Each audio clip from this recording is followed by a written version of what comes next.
Welcome everyone to the fourth round of the Zero Evolution Championship Semi-Pro class. I'm Marco, and today I'm joined again by my favorite Brit, Carter. How you doing, man? I ain't too bad. How's yourself? Yeah, I'm just doing good, man. I'm glad to be here again, commentating for this beautiful championship. What do you Yeah, think? well, last race was quality. So I think so long as we have pretty much the same again, we are in for a good race. Hell yeah! What do you think about this beautiful track in your country? Oh well, it's good to be home. For once, it's one of my favorite tracks. I feel like this and Silverstone are my two favorite tracks, and they're really different.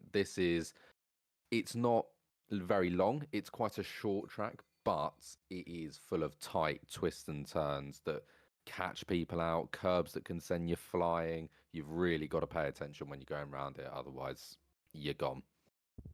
Yeah, it's one of the few old school tracks that we still got in this beautiful world, which punishes you severely for any small mistake you do. And we're gonna see a lot of skillful um stuff going on in this round, hopefully. Yeah, well, I think if there is a round to show off your ability and importantly your consistency, this is the one to do it. Because Brands Hatch, that's what it's about. It's about consistency. Even if you are a little bit slower than other people, if you can do the same lap after lap after lap, people that are faster might make mistakes and lose really big amounts of time. So consistency is what this track's about. Yeah, especially in the last few corners. Yeah. Especially in the last few corners of the track, Mm. make you can lose a lot of time because the grass will catch you out. Righty, let's take a little look at the track. We're here for the fourth round in the United Kingdom at home. Lovely stuff. Uh, Still got a few more rounds to go, but we are a fair way into the championship now, which is always lovely. The mid-season is just as crucial as any other part.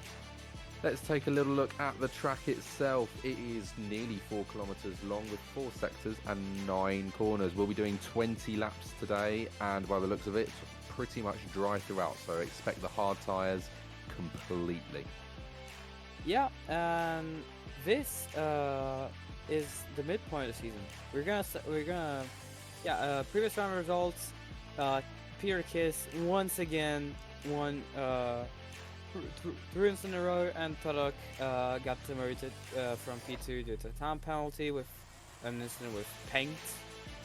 Uh, but yeah, being the midpoint of the season, we're gonna start to see um, some interesting stuff going on in the championship. As you can see, Kiss has maximum points, but not really maximum points because he still doesn't have a fastest lap. In the three Yeah. races I did, he won all of them, but he never got the fastest lap. Will we see?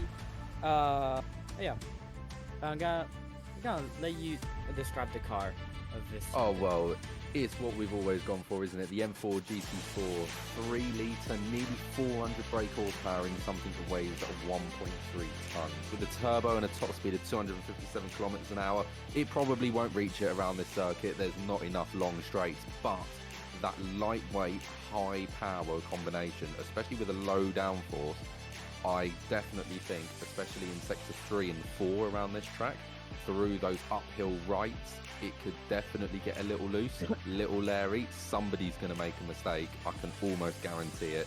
But the car is going to be really nippy around this track. It suits it really nicely. Yep. Uh, um, so being the midway point of the season, are we gonna see some interesting fights going on in the midfield? As it seems like the Peter Chris has already got the championship in the bag, so will we see something new happen in the midfield? Do you think?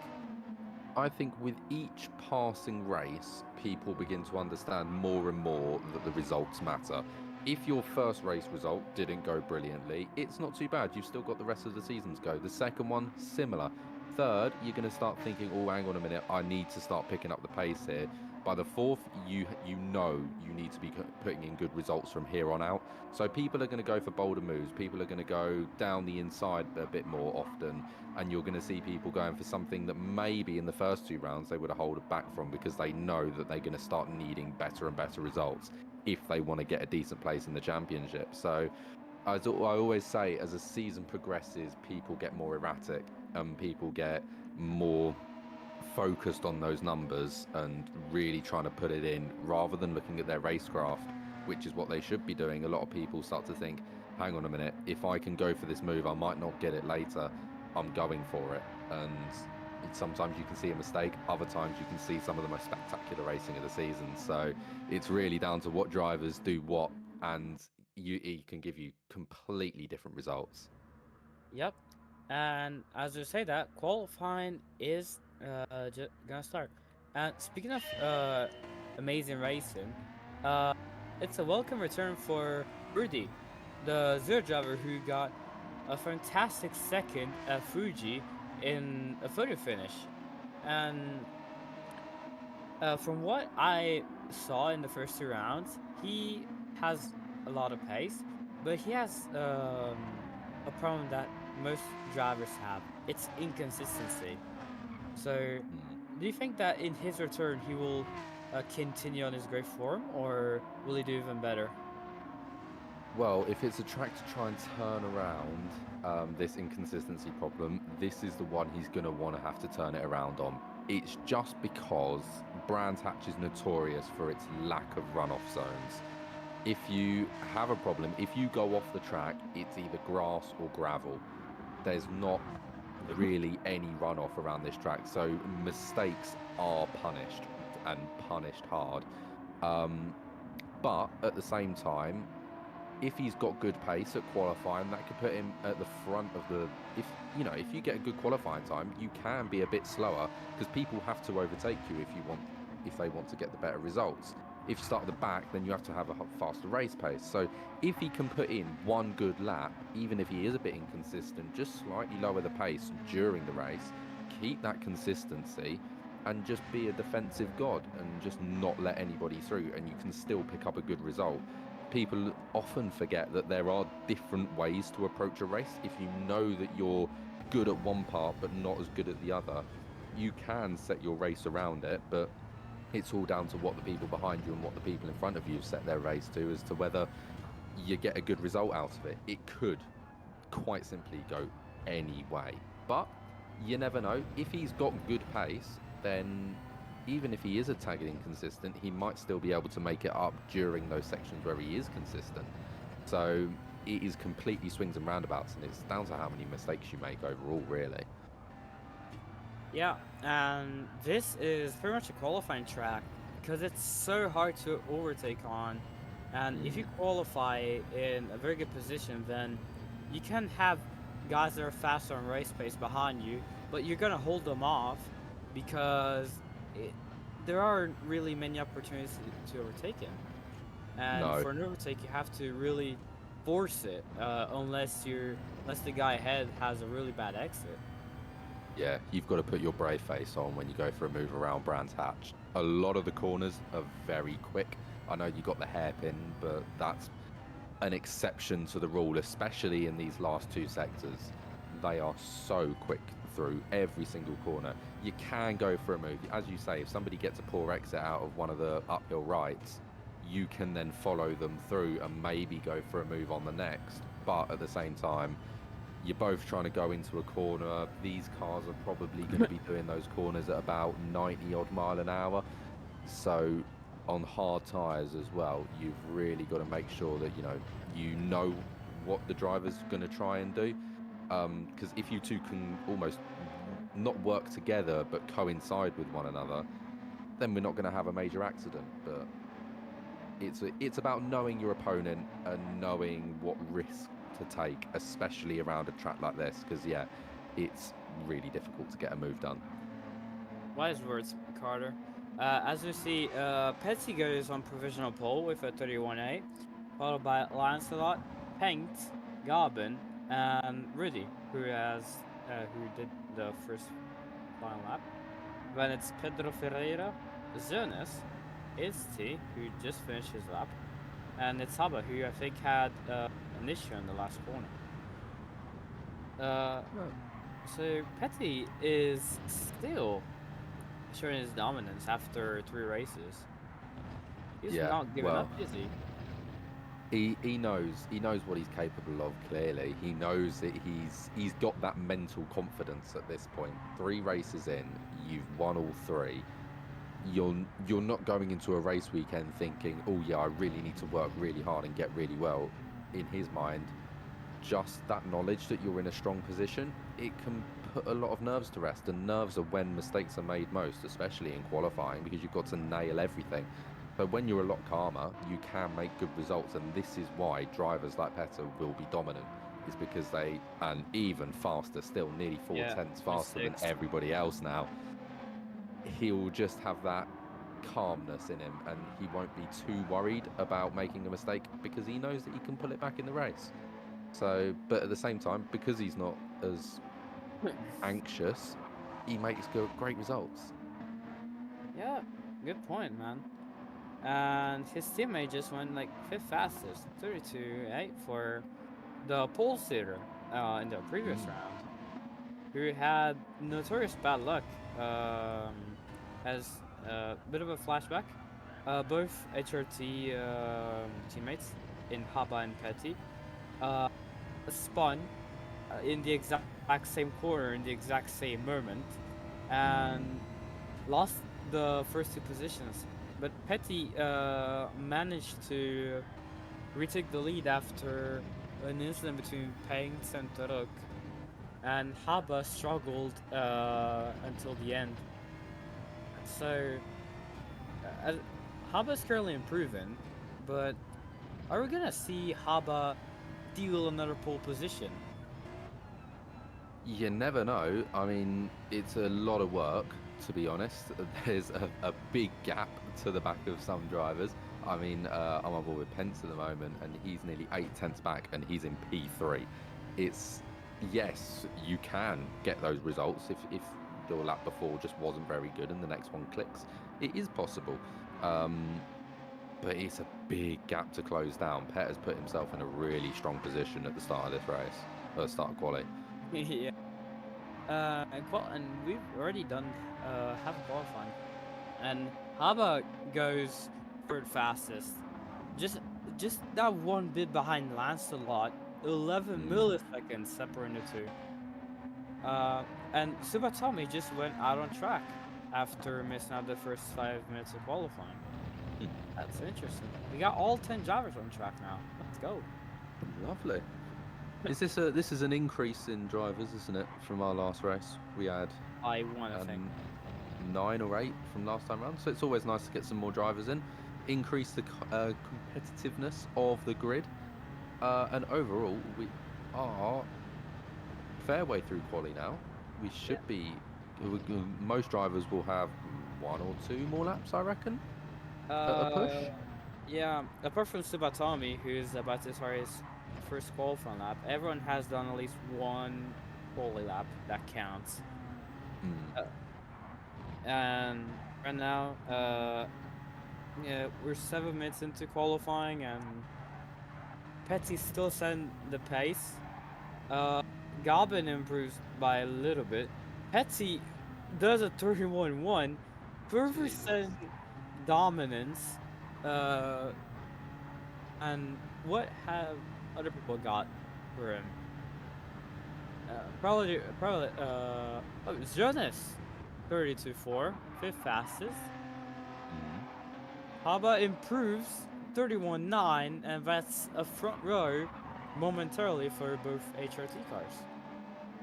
Interesting. Yeah, well, it's at the front at the moment, but 3/4 of a second off of your teammate is a ridiculous number. I mean, Petr, we know he's a quick driver, but he must love this track as well, because when you've got speed like that, that only comes from having a deep understanding and knowledge of the track.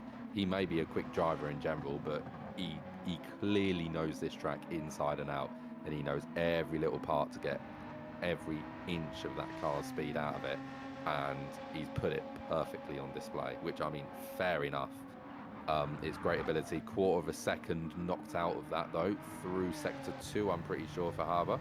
So maybe he could claw back some time here. I'm not quite sure whether he's going to be able to get all of it as he gets a bit Larry onto the grass, well and truly on the grass, but he has managed to keep it going somehow. No idea how. It's probably lost a significant amount of time, though, because, yeah, all of that quarter of a second lost. So maybe it's on for one final lap for him, possibly, to try and close it. Yeah, the drivers are gonna start their final lap. I think the wait, who's behind Haba? Oh, it's Rudy. Yeah, Rudy, I think, is gonna be the last driver to start a lap, and the rest are just gonna finish their laps. Yeah. So everyone is on their final laps, and currently it's ZEC who is about to cross the line as the last guy. Oh no, we got 2 minutes remaining, but it says 10 minutes on the clock. Oh no, yeah. Everyone's into their final lap. Yeah. ST finished his qualifying run. Yeah, apologies, I was confused because it didn't say final lap until now. But Ferreira went off in the 4th sector, so he stays in 9th. And next up is gonna be Subatomi, who is currently last. 4.2 seconds off the pole, and 2.3 seconds off Ferreira. But, well, is he gonna have something for Ferreira? Looks on, finishes, gonna start finish right. Is he gonna improve? He will improve, but will stay in last, unfortunately. Then it's Petty. Oh, there has been a bit of an incident with Abba and Rudy in the last part of the track. That's And not good for Hubber as well, because he's Lancelot, just lost 2nd place. Yeah, great qualifying from Lancelot to take 2nd away from Abba. Amazing stuff by the Hungarian driver. It's not that big of a gap. 3/100ths of a second. Is it enough to claw back? No, significantly not. He's obviously had a really bad incident there. I didn't realize it was 10 seconds worth of time lost. So that is probably qualifying done. Yes, it is. 7/10 from first to second. It just shows that Petty is one step ahead of the field. Kiss, 131.167 for our pole lap is just ridiculous. But then the Brawn splitting them up, 131.8. I mean, it's really close, isn't it? 300ths of a second, but he has managed to get it. Yep. And it should be overall, I think, a pretty good race. I think we got one person that's going to run away with it, but then I think we've got a really close midfield. Yeah. The gap between 2nd and 8th is just under a second. So sorry, it's a second basically, but many drivers mess up their qualifying runs. So maybe their qualifying laps aren't representative of what they can provide, or do. But yeah, it's gonna be a close race, and it's gonna be really fun. Doing this. So currently on the grid, waiting to start the race, waiting for the lights to go out, with Petty on pole, Lancelot 2nd, and Haba 3rd. 1, 2, 3, 4, 5, and it's lights out, and Petty has a massive oversteer moment because he's on the inside, and that's not an ideal place to start. But Lancelot gets pushed a bit wide through turn 1. Haba's on the inside. Paint looks for an opportunity. He goes for it. 3 wide into turn 2. Haba goes off. Paint goes up to 2nd, and Lancelot jumps into 3rd. Interesting. Yeah. Turn 2. Yeah, and Absolute Haber, chaos. Completely and utterly. We got a car up on the side of the grass going through those corners there. But everybody's beginning to single file as of right now. It's not really a opportunity to go for a move as there is Haber considerably far back. 13.3 seconds he's lost out on. And I mean, whilst, yes, that's at the start of the race, so he has got a decent opportunity to catch up. And what's happening just behind, possibly a move made. No, not quite. Rudy remaining sixth for now, but he's going to try and switch to the inside. He's had a look, but he's got problems contact. behind him. Yeah. But yeah, it's what you were talking about. It's drivers lacking racecraft. Haba got completely uh, spun around in turn 2. It wasn't at fault. He was just on the outside, and Panks went for it from not a long way back, but it was just long enough that made everyone behind check up. But yeah, And with these kinds of cars, the thing is as well is it only takes a little tap from somebody else because they are so light. They do get unsettled very easily. So if you're going through somewhat of a high-speed place, oh, for that's example, his spun! That's what's his spun! there? Oh no! What disaster for SC, who's running in a very good position. Yeah, well, as we were saying, I think he clipped either the gravel or the grass. I wasn't sure quite It what was side the he was on. gravel. But he's clipped the gravel and it's sent him flying, and that's what we're talking about with Brands Hatch. It's such a dangerous track for stuff like this, and it's just shown us how. Yeah. But you were saying about the little tap. It was a really big tap on turn 2.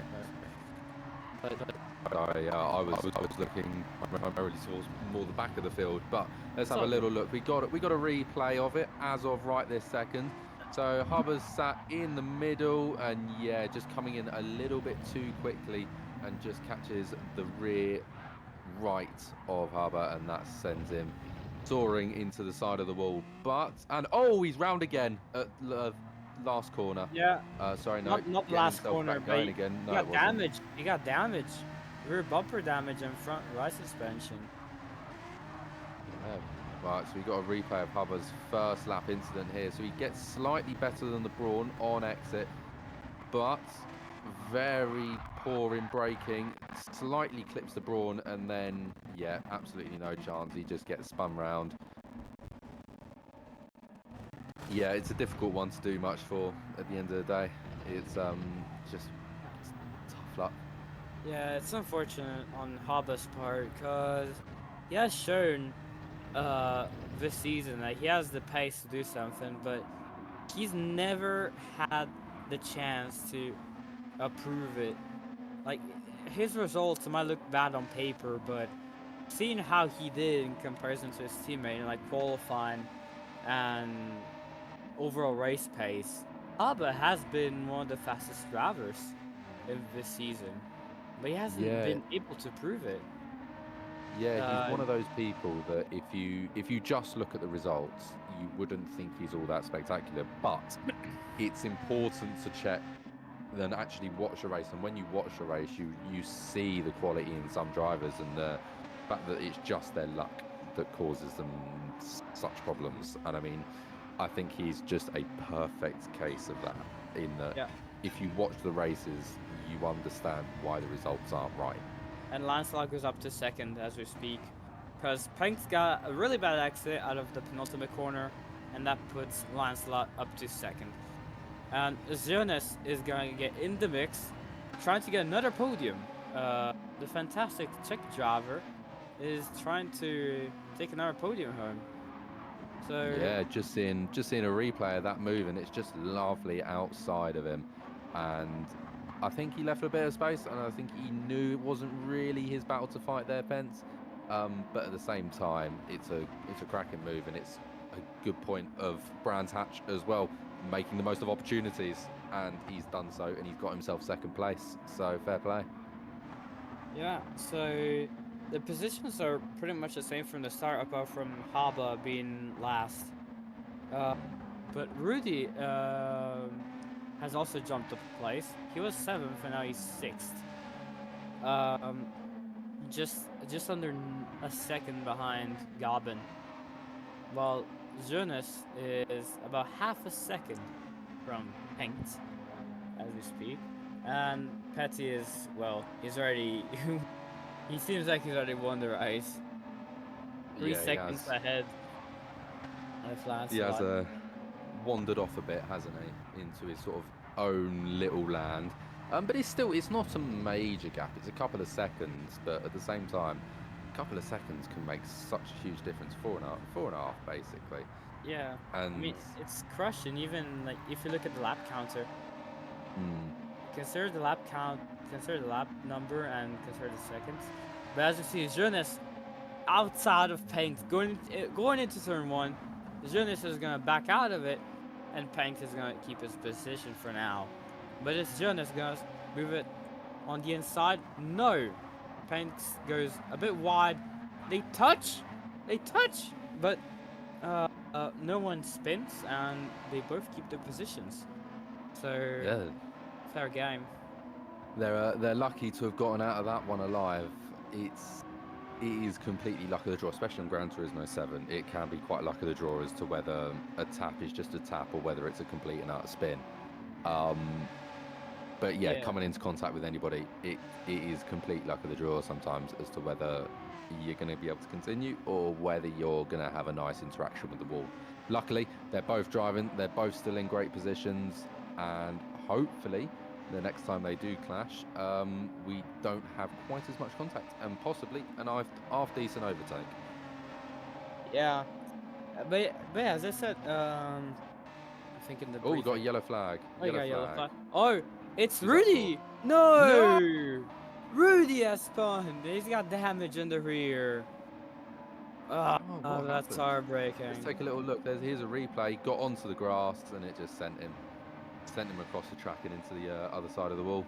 Yeah, it's a common theme with Brands Hatch getting onto the grass or the gravel and being sent. There's two that have already done it, and I can imagine there might be one other. Oh, he spun again. He and spun again.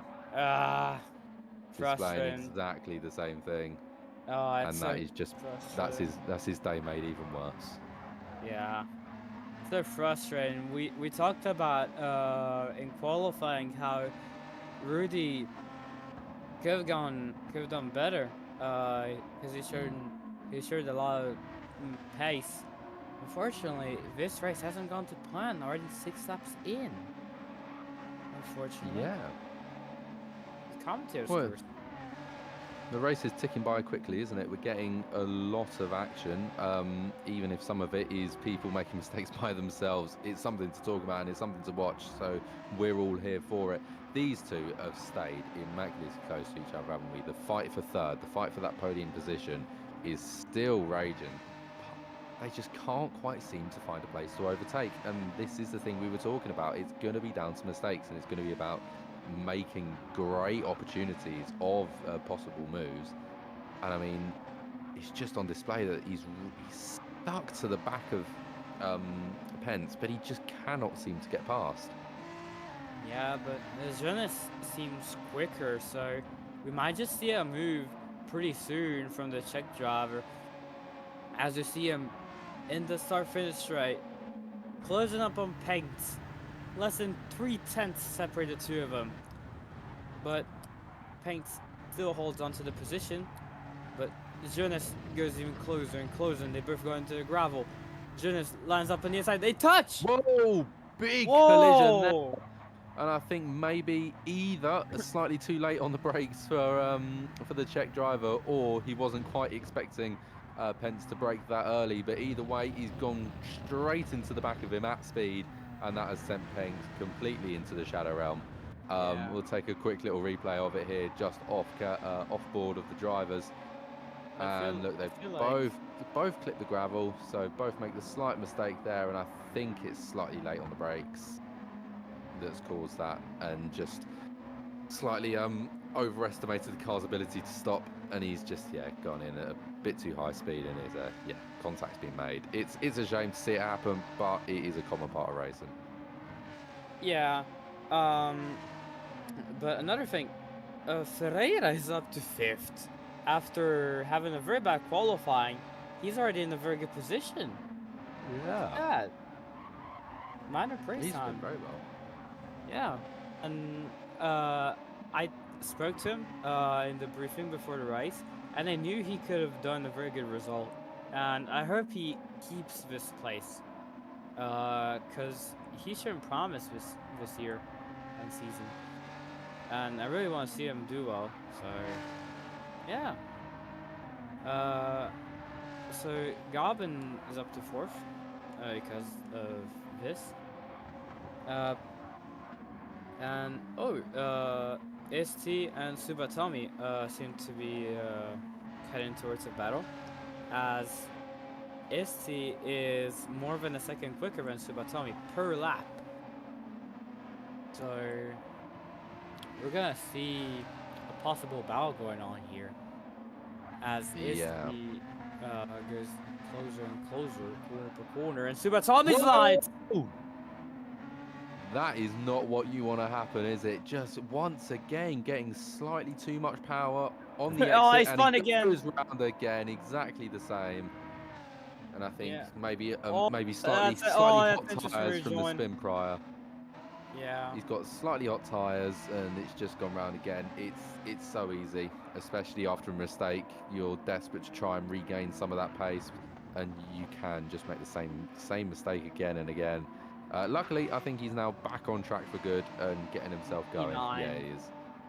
But that's what we talked about. Brands Hatch is an old school tracks, and we went from Dragon Trail to this. Like in Dragon Mm. Trail, it's a wider track, and while it was tricky, you had runoff to use. Now, every inch of the track matters, but if you go that one bit too wide, then you're dead. And we've seen drivers in 9 laps do a lot of mistakes. So, like the first five haven't gone off so far in the race, and it just shows that, as you said, consistency is what gets you the results. Yeah. Yeah, they're not the fastest, but they they are consistent enough that they can stay on track without any hassle. So Yeah. This is the important thing for a track like this, in where overtaking is limited, etc. You know, you have got to, even if don't push quite as hard, it's better to stay on track but be half a second slower than to lose 10 seconds in an accident, but at least you were half a second quicker for a little bit. Um, it's much better to dial back the pace and just make sure you stay on the track and keep focused. And an evident driver of this is Pear in it. He's just flying. 7.5 seconds now away from everybody else, and we are halfway through this race. It is mental. yeah, Petty Hat is in another zip code right now. It's unbelievable that it's unbelievable in a good way that in 3 races and now 4, he's dominating. I mean, not in the third race where he actually struggled a little bit, but he has been flawless throughout the season. Always taking every opportunity and making the most of it. He's what other drivers should be in a way, because he's just flawless, minimizing mistakes and pulling away when it matters. Yeah, Petter is a driver who really does fill the bracket of a complete driver. He may not be, obviously this is only semi-pro, so he may not be a supersonic driver, but it's his ability to balance and have all of the aspects of racing at pretty much a level pegging. The fact that his qualifying is really strong, but his race pace is also equally as strong. And then also his consistency is equally as strong, and his racecraft is equally as strong. It's less about being really quick in one section and then falling in others, but he's got this really well-roundedness to him that no matter what comes his way, there may be somebody who's slightly better than him at one part, but because he's so well-rounded, he's guaranteed to be better in another 2-3 sections, which is why he gets the results he does, and it's lovely to watch. Yeah, and as I say that, Rudy overtakes Subatomi for P9, and goes off by a little bit. There has been a bit of contact, but it's all good. But yeah, as we were saying, Petty is a really complete driver. He's just maybe his only issue is that his tires are not as good as the people behind him. For example, Ferreira and Lancel have much better tires than he does, but Petty doesn't care about the tires, I think, because he can pull a very large gap in no time and can make all that time. So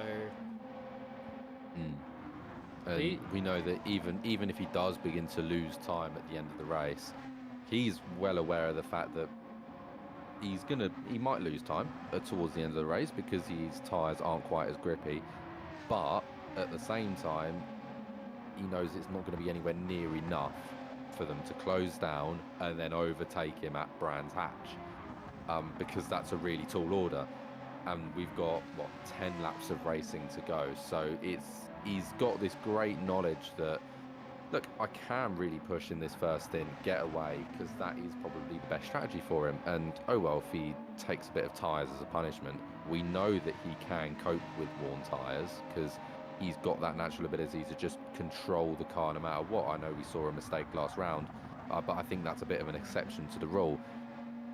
So he knows that he can get away with it. Why wouldn't he? yeah, and as we say that, Paint is reeling in Ferreira just under 4/10, and has been constantly catching up to the Portuguese driver. The Portuguese driver lapped 1.3 seconds slower than Paint in the last lap alone. But that's not to say that Ferreira's pace is horrible, as Ferreira has a personal best of 32.7 and Paint's at 32.2. But Paint has been gaining a lot in the past few laps, and maybe we're gonna see a move. I think we're going to. He is Ferreira right on the defends. gearbox. Right on the back of the gearbox of the Portuguese driver, and whilst okay, we're not in really the best of overtaking spots right now, possibly a poor exit out of one of these corners could open the door for a good move. Yeah, and that's what Paints is hoping for, I think. He is... Wait, Rudy is behind Subatomi. Hold on. Okay, but yeah, getting back on the battle for P5. Yeah, Paints is looking for a way to pass Ferreira. He knows he's quicker, but Ferreira can hold him for a long while. He's gonna Paints go goes for down it. the He has to inside. look. Not They quite touch. enough. It's a slight bit of contact, but there just wasn't quite enough room there. Eventually, he found himself going into a disappearing gap, and it wasn't quite to be, but it clearly shows Penx wants that move made, and he is desperate for it, and he's going to go for whatever opportunity arises, and he's going to take it so easily. Yeah, we're nearing the end of the race. I mean, we're like 8 laps to go. And I think the drivers just want to get their moves done right now, just so they don't worry about it later. Speaking of moves, Rudy has just gone by Subatomi for P9 again, going for an overtake around the inside of turn 2. So, nice stuff going on at the back of the field. But going back to the battle for P5, Hengst is closer and closer lap after lap at Ferreira. But Ferreira still holds the position after so many laps. But is this the opportunity that Hengst is looking for? He's almost 2/10 behind the Portuguese driver. Yeah, Ferreira well, has a scruffy turn one, but Paints still can't find a way to get past him, even though he peeks at the inside and ultimately cannot get past him. this is just a classic case of a track holding a driver back. He knows he's quicker. He's driving like he's quicker. He is quicker, but he's just there isn't that opportunity. And there are tracks around this all over the world. Hungaroring, the Monaco Street Circuit, Brands Hatch. They all fall into similar categories. Narrow, twisty tracks, and that often have very high elevation change. They're absolutely joyous to watch people race on, but the problem is it's just very difficult to find an overtaking opportunity, and this is seen evident here quite clearly. I mean, Pence, he knows he's quicker, and he's dry. Whoa! That was an oversteer move from Paints. Oh, Yeah, that was sketchy from Panks, but he is getting closer and closer to Ferreira. It's awesome how, even after all of this, Panks is still holding on to the gap. Still yeah. It's a closing. difficult one because when you are sat behind a driver for a long time, often your pace can end up changing and stooping down to their level as such. Because you get so used to driving in that speed that then you almost forget that you've Panks got gets extra a pace. very good It's a great exit out of exit, turn one. and I He's gonna think go inside of turn two. Is he gonna make the move stick? Yes, he can. Panks goes up to fifth at the expense of Ferreira. Awesome move from the Hungarian driver. he took Wow. his time, but it was the first real good opportunity he's had in the last 3 odd laps. But he's made it work, and that shows you that he has got that. He's got that natural ability to make when that opportunity does arrive. He's clinical, and he's got the move made, and it's a cracking move at that. Yeah, as I said, it's now you basically gotta maximize your opportunities here. And speaking of battles, there's a battle going on for P9 between Subatomi and Rudy. A battle that has been going on for quite a while now, with Rudy struggling to make the overtake done on Subatomi. Uh, but Rudy is faster than Subatomi. But as I said, inconsistency is what's holding him back. So gonna be interesting to see what Rudy will do as he goes down the inside for P9 and seems to get his overtake done, but Subatami still holds on to the outside and has the inside line for the next corner. And what's Rudy gonna do? Is he gonna try and hold it around the outside? He will try to hold it around the outside, and we'll get P9. Awesome stuff from the Hungarian driver. That's And absolutely fantastic move being made there. It's so close and so tight between the two. And oh, I'm just looking at another replay here. I'm not quite sure who it is. I think this is for P9. A great little move there. And yeah, I mean, overall, he's just got to make the most of those opportunities, and he's done it again. And I think the move around the outside as well, that's brave, especially around that corner. yeah, it's a hard move to do, but kudos to Rudy for doing it. And another battle that's going on, it's Haba and Issy for P7, with Mm. Haba taking P7 with no hassle over the Hungarian over Esti. So Haba goes up to P7, and well, it seems like the field has spread out now. Yeah, well, we're just quietening down as we are coming towards the end of the race. We've got 5 more laps of racing to go, coming up to 4 now as well. And I think overall, it's been rather chaotic. We've still got a couple of fights slightly further afield by the looks of it on the track map. But what's this? 9 seconds he's now up to with 4 laps remaining. Peter is in a fantastic position. Yeah. So as it stands, Petty is gonna take his first fastest lap of the season, Oh, along yeah. with his fourth win in a row, every lap led and another pole ahead of Lancelot, Jonas, Gabin, Pegt, Pereira, who's still holding on to an awesome position, Haba, Isti, Rudy, and Subatomi, who has just gone off. Well, if it remains the same, which I imagine it will, especially with most drivers on quite dying tyres now, it's a lovely Grand Slam for Peta. And, well, I mean, what a track to do it around as well. We still got a little while to go.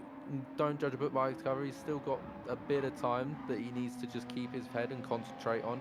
But I think he's been in this position so much now, he won't be the sort of person to get excited early. He'll know that he's happy once the race is finished, but at no point before that. Yeah, 2 laps to go, and his gap is still growing, so he might as well just play a game of cards and come back, and he will still be in the lead. But yeah, it's just his flawless thing. He rarely does mistakes. He did only one mistake all season. That was in the last round. But other than that, he's just alien. Unreal consistency from him. Yeah, it's very difficult to criticise him. Pretty much the only thing we've seen go wrong was that the loss of the rear end at Dragon's Tail, and I mean that was sort of just clipping the curb and just getting a little bit loose. Couldn't really do much about that unless you have superhuman reaction time. So you've got to say, yeah, it's really difficult to criticise him, and he has been doing very, very well indeed. Now the gap between him and Lars Super Tommy, 1 minute and 18 seconds. Real question is, are we going to see a blue flag? Unless Subatomi goes off again, maybe not. Cause Subatomi usually laps around 30, 35 or something, but unless he goes off, we're not gonna see blue flags. So we're coming to 2 laps to go. Yep, 2 to go right now, and well, this race went by pretty quickly. I mean, it's not over yet, but there has been an interesting amount of action so far. And yeah, but now the field is pretty much spread out, no battles going on, and yeah, so it's now the driver's job to bring the car home and just take all the points available. Yeah, I mean the race has settled, hasn't it? Everybody, I think, is pretty much in their final positions. It would be a mistake that caused much change now, which is always a shame. We love a dramatic end to a race up in the commentary box. It's what keeps us going, and it's what keeps us coming back. But a race to end on just a nice natural ending is always nice as well. And I think overall, other than sort of these last couple of laps, it has been very, very hectic. So this almost seems very different to what we've seen for the rest of the race. But I think it's now just making sure that you just don't make a mistake, because it is easy. It's so easy to do when you're just that slight lapse of concentration right at the end of the race, when you think, yeah, there's not a driver for another 2 seconds behind me, and you just switch off slightly, and it's often that we see a mistake in the final lap because of that reason. Yeah, but as we're on the final lap, I honestly don't see Petty doing a mistake. He has an 11-second gap. He has no reason to push, and he can coast it home. He has no reason to push that much, especially when everyone's so spread out. Well, But at the end of the day, if he makes a mistake, so long as it's only a minor one, he'll still come out in the lead either way. yeah, yeah, we're coming up to the final few quarters of the track. As he negotiates the fast right-handers of Brands Hatch, very tricky corners that you can easily make a mistake through. And he goes downhill, and then it's gonna go uphill again for a blind right-hander that will lead into a 90-degree left-hander, which is slightly banked. You can carry a lot of speed through here. And now onto the final corner, which is a right-hander. And Petty, he's gonna come home with 4 wins in a row. Petty goes over the main straight, flashes his lights, and takes the 4th win of the season. Well done to Petty for further extending his championship lead. Lancelot takes an awesome 2nd place. Jeunesse takes a surprise 3rd after a bit of controversial incident. Gabin takes P4. Penx climbs up to P5. Pereira takes an awesome P6 with his consistency. Haba, currently P7, had an unfortunate race, but I'm sure, and we're sure that he will bounce back for round 5. And Haba crosses the line to take P7. ST, currently P8, got cross the line to take 4 points home ahead of Rudy, who is about to serve a half-second penalty. And behind Rudy, 12 seconds back, there is Subatomi. And the results will likely not change. That will mean that Rudy will finish P9 and Subatomi will take the last points position. Wow, what a race. What a race! I mean, okay, it finished on a bit of a quieter note, but yeah, fantastic driving throughout. And I mean, we definitely saw possibly some weaknesses of some drivers, but we definitely saw some strengths of others. And most importantly, some determination, because that's what it takes to get good results around this track, is just to keep yourself determined. Congratulations to Perkis. It's 4 in a row, and you just can't see him stopping, can you? Yeah, he's not stopping anytime soon. And for the first time of the season, he has taken maximum points with Yeah, Grand Slam. with the fastest lap. It's a grand slam really. Like he has led every session, has been first in every lap, and well, awesome and well deserved win for him. Um, well, that was the 4th round of the Semi-Pro Zero Evolution Championship. Uh, Many thanks to everyone who has watched us to commentate in this round, and I hope to see you all again. Because I have no clue if I'm gonna commentate again. So I wish you all the best of luck, and I have to leave because I will be racing in the pro uh championship, which is in a few minutes as we speak.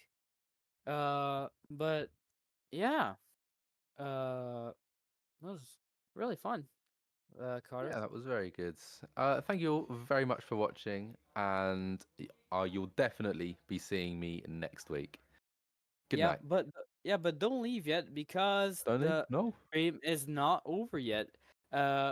We're gonna drop commentators and we're gonna bring you the pro race that you Of will course. most likely enjoy.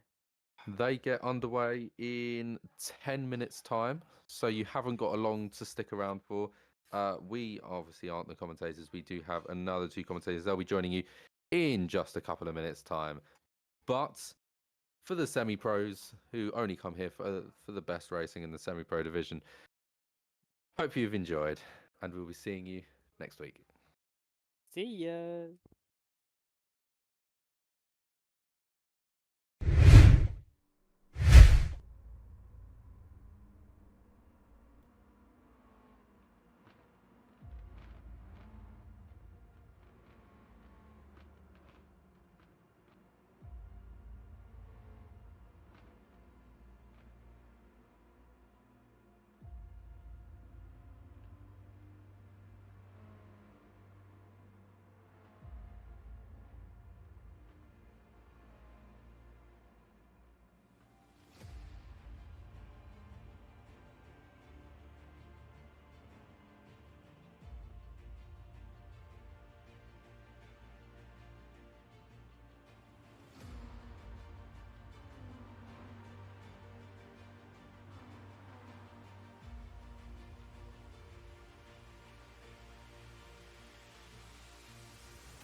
Well, good evening, race fans, and welcome to the Zero Evolution Championship, round 4 of the championship, and welcome to Great Britain, to the Brands Hatch Grand Prix circuit down in the south east of the country in Kent.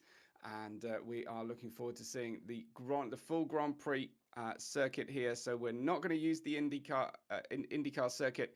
We're going for the trip into the woodland of the Brands Hatch Grand Prix. My name is Webbo, here to join you tonight for the race, and joining Bence. Bence is joining us tonight as well. So good evening, Bence. Hello, good evening, and good evening, everyone. I really hope it will be a really great race for us today. We've had so much action in the first 3 races. It has been tremendously exciting. Can't wait to get underway today. I know the semi-pro race has been and gone, but now we're here for the top tier of racing. So do make sure that you set a time to join us in your diaries each week here for the following races. We'll talk you through the remaining races of the championship shortly.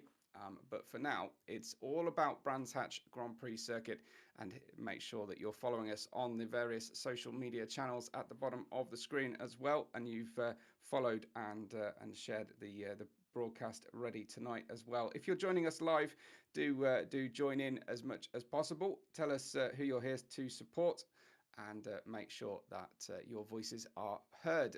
As long as you keep things positive, we'll make sure that we're enjoying and giving you the shout outs that I'm sure you would appreciate. So we'll be racing around Brands Hatch Grand Prix circuit. There are famous corners around here that the drivers will be very used to, of course, from both configurations of the circuit.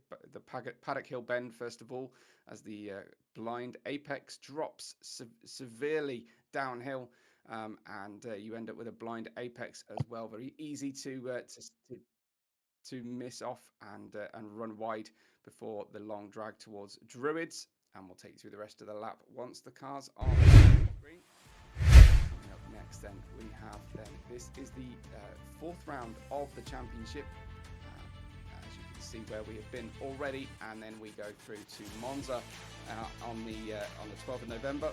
We then head over the Atlantic to the Road Atlantis on the 19th of November before finishing up at the Nürburgring Grand Prix circuit. So a relatively short championship.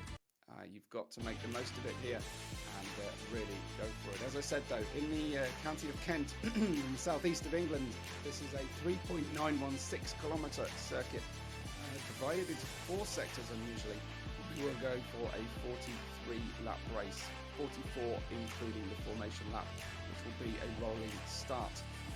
There must be a tyre change during the race, but that is all. You can stay on the same compound. This then is the previous round and the results. So it's Chocnay from Marco Albertini and Maka Macaulay Davey in 3rd position.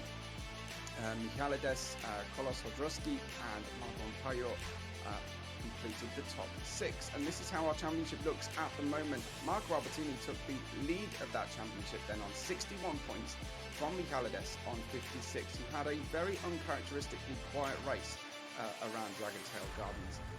Chocnay has moved up the order and is only 3 points away from 2nd place. 3rd and sits in 4th right now. This is the BMW M6 GT3 Sprint model that all drivers will be using.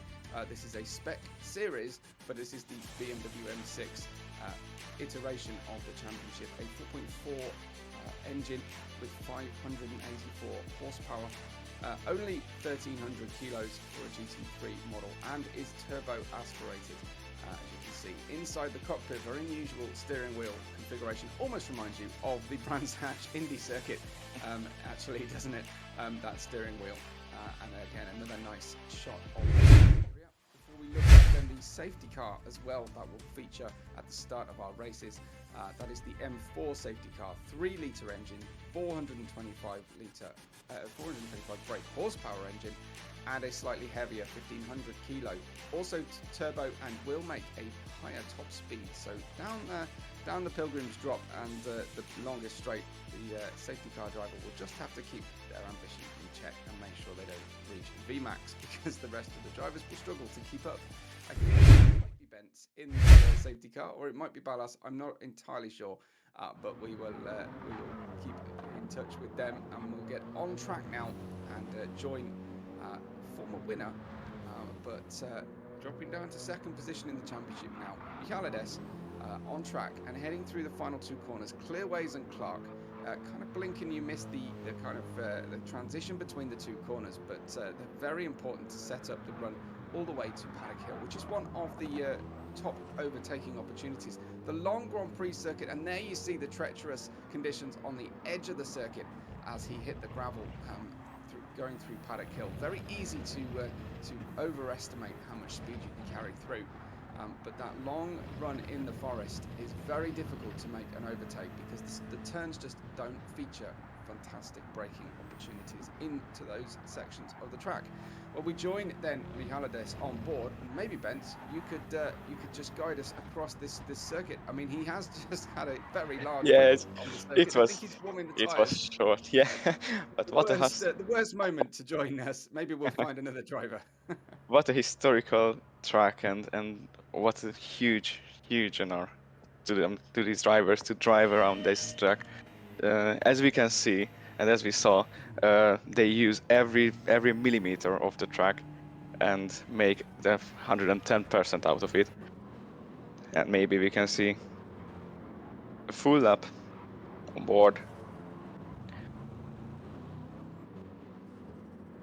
And as we can see, pushing at the very least. This is Marco. So for those of you new to the broadcast, Marco has a single character as his gamer tag. So it's just a job you have to run to just remember that that's Marco's username. But he is head of the championship and he won the last race. So Bentz will hopefully get on board with the drivers shortly, and then this is the run in towards Hawthorns after using the Hawthorn Hill.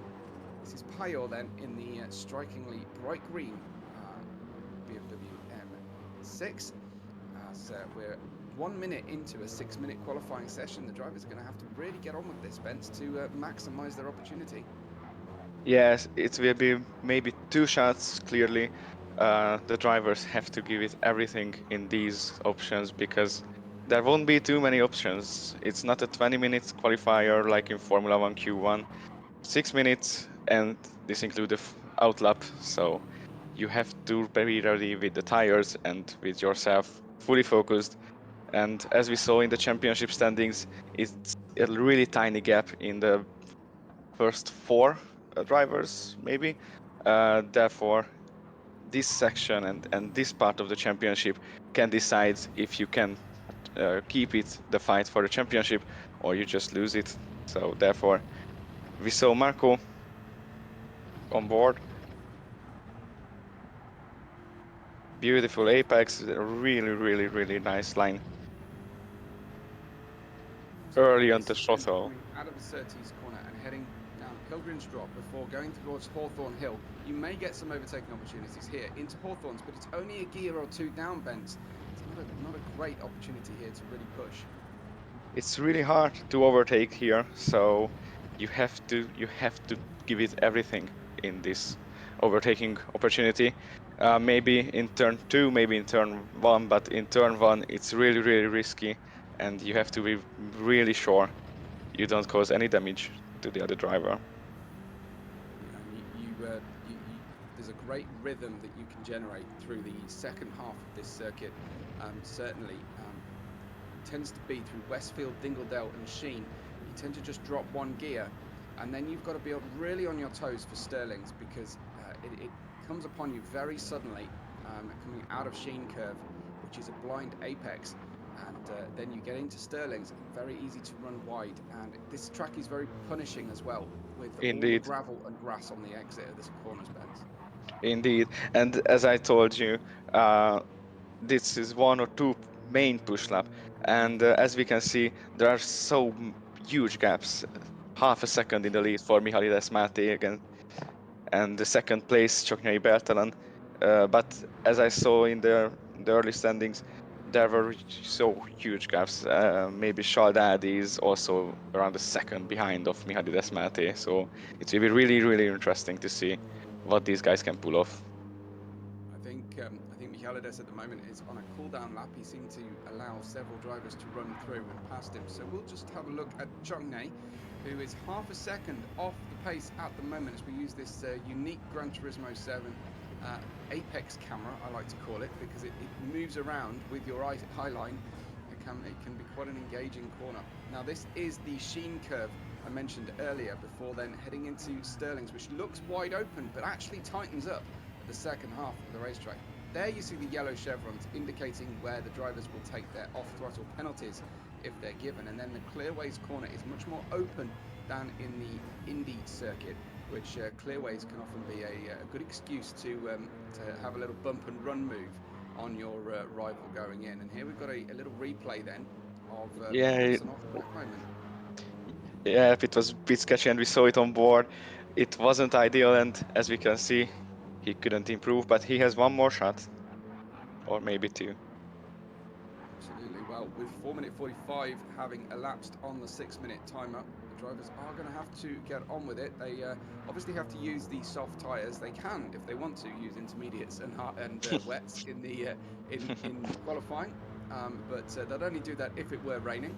I think we're set for dry conditions today with some overcast middle section of the race with a small risk of rain perhaps, as Payot then in P4 is putting in a lap right now. His fastest lap of 1:22.313, which is almost a second, 0.8 of a second away from the pole position. I don't think Marco, though, has put in a representative time here, and I'm kind of surprised to see the likes of Marco so far down. I haven't seen Gyuka and Sunes racing with us before either. I think they may be reserving up from their main semi-pro set championship, or just reserving in with us for a one-off. Shelda Ari though on P2, really showing very well at the moment, Bence. Yeah, and really good pace with Shadadi and Payot, and therefore it will be really hard for Choknyai and Marco to put a good lap and make it up. Let's see Marco, because I think he's on a fast lap right now, but I saw Choknyai in the pits. Maybe he came out. I don't know. But Marco has to put a really good lap in. He really does. The pressure is on now. P6 will not be a very good place for him to start. So into Hawthorne's corner, and then you start this rhythmic section of the racetrack. Short straight, Westfield corner, drop a gear down to third. Try and hold as much speed as possible while threading the needle into then Dingle Dell, and then Sheen curve is really quite a frightening corner. It comes upon you very quickly with that blind apex, just about holding a nice line through Stirling, and then we just have the Clearways Clark combination to finish the lap out. The stopwatch is ever ticking on as Marco will be dying for it to slow down at 120, 121, 122.240 for Marco, moves up only to 5th position. It looks like Michalides, Bent's got that early lap in really, really well. Yeah, first time pulled off, and this is what really, really counts in a short qualifying. If you have the first qualifying lap, which is good, that gives you a good rhythm and a good boost confidence for the race and for the qualifying as well. And as we can see, it's such a huge gap. And Marco, if you see the lap times, he made a mistake maybe in every lap, or I don't think this is his full pace. And I think in the race he will show it us. Exactly. Well, it's a slightly confusing situation on the times on the right-hand side of the screen. You can see he set a faster lap on lap 5, but I think that might have been disallowed. Yeah, there it is. Well, Choknay's also had a disallowed lap on lap 5. I think he's still pushing, so he's trying to complete this lap right now. As the clock has elapsed, we head down Hawthorne Hill and into Hawthorne's corner itself, missing the apex a little bit. They're not allowed to arrange slipstreams here, but it won't stop the drivers trying to get a small slipstream if they can get away with it. Westfield and Dingle Dell as he runs wide. Then it's a long roundabout way in towards Sheen Curve. Still holding the car in 3rd gear before dropping down to 2nd. Use the banking slightly through the Sterling's corner. A long drag then underneath one of the service bridges before heading into clearways. This is Chockney, moved up to third position in the championship over the previous race with a very good performance. As he crosses the line, will he improve? No improvement though, and that was a disallowed lap as well. So a 121.9 was the fastest Chockney could go. Shouda Adi on the front row of the grid, but no one is coming near to Mihailides. Yeah, and what a performance for Shardadi. I have to give it to him, since only 3 tenths behind, as you can see, it's not easy to be that close to Mihailides Mate because he's such a fast driver. For Choknya, it was a bit of an interesting situation. Maybe he found himself because he couldn't use the slipstream. He was too far, but he wasn't too far to have full concentration since you have a driver above you. Therefore, I don't think he could maybe he was just a bit down, and I don't think he will be happy with that P4. But for the race with Marco, he can pull it down. Yeah, it's a nice long race, so there's plenty of opportunity for the drivers to make up for a bad qualifying position. However, Michailides, when he gets out in front, can tend to control a race very, very well. So we'll see if that stays the same. Of course, this racetrack being as punishing as it is, I think we will see mistakes throughout the race, and especially towards the end of each tyre stint. So there is another lap completed then from Shauda Adi.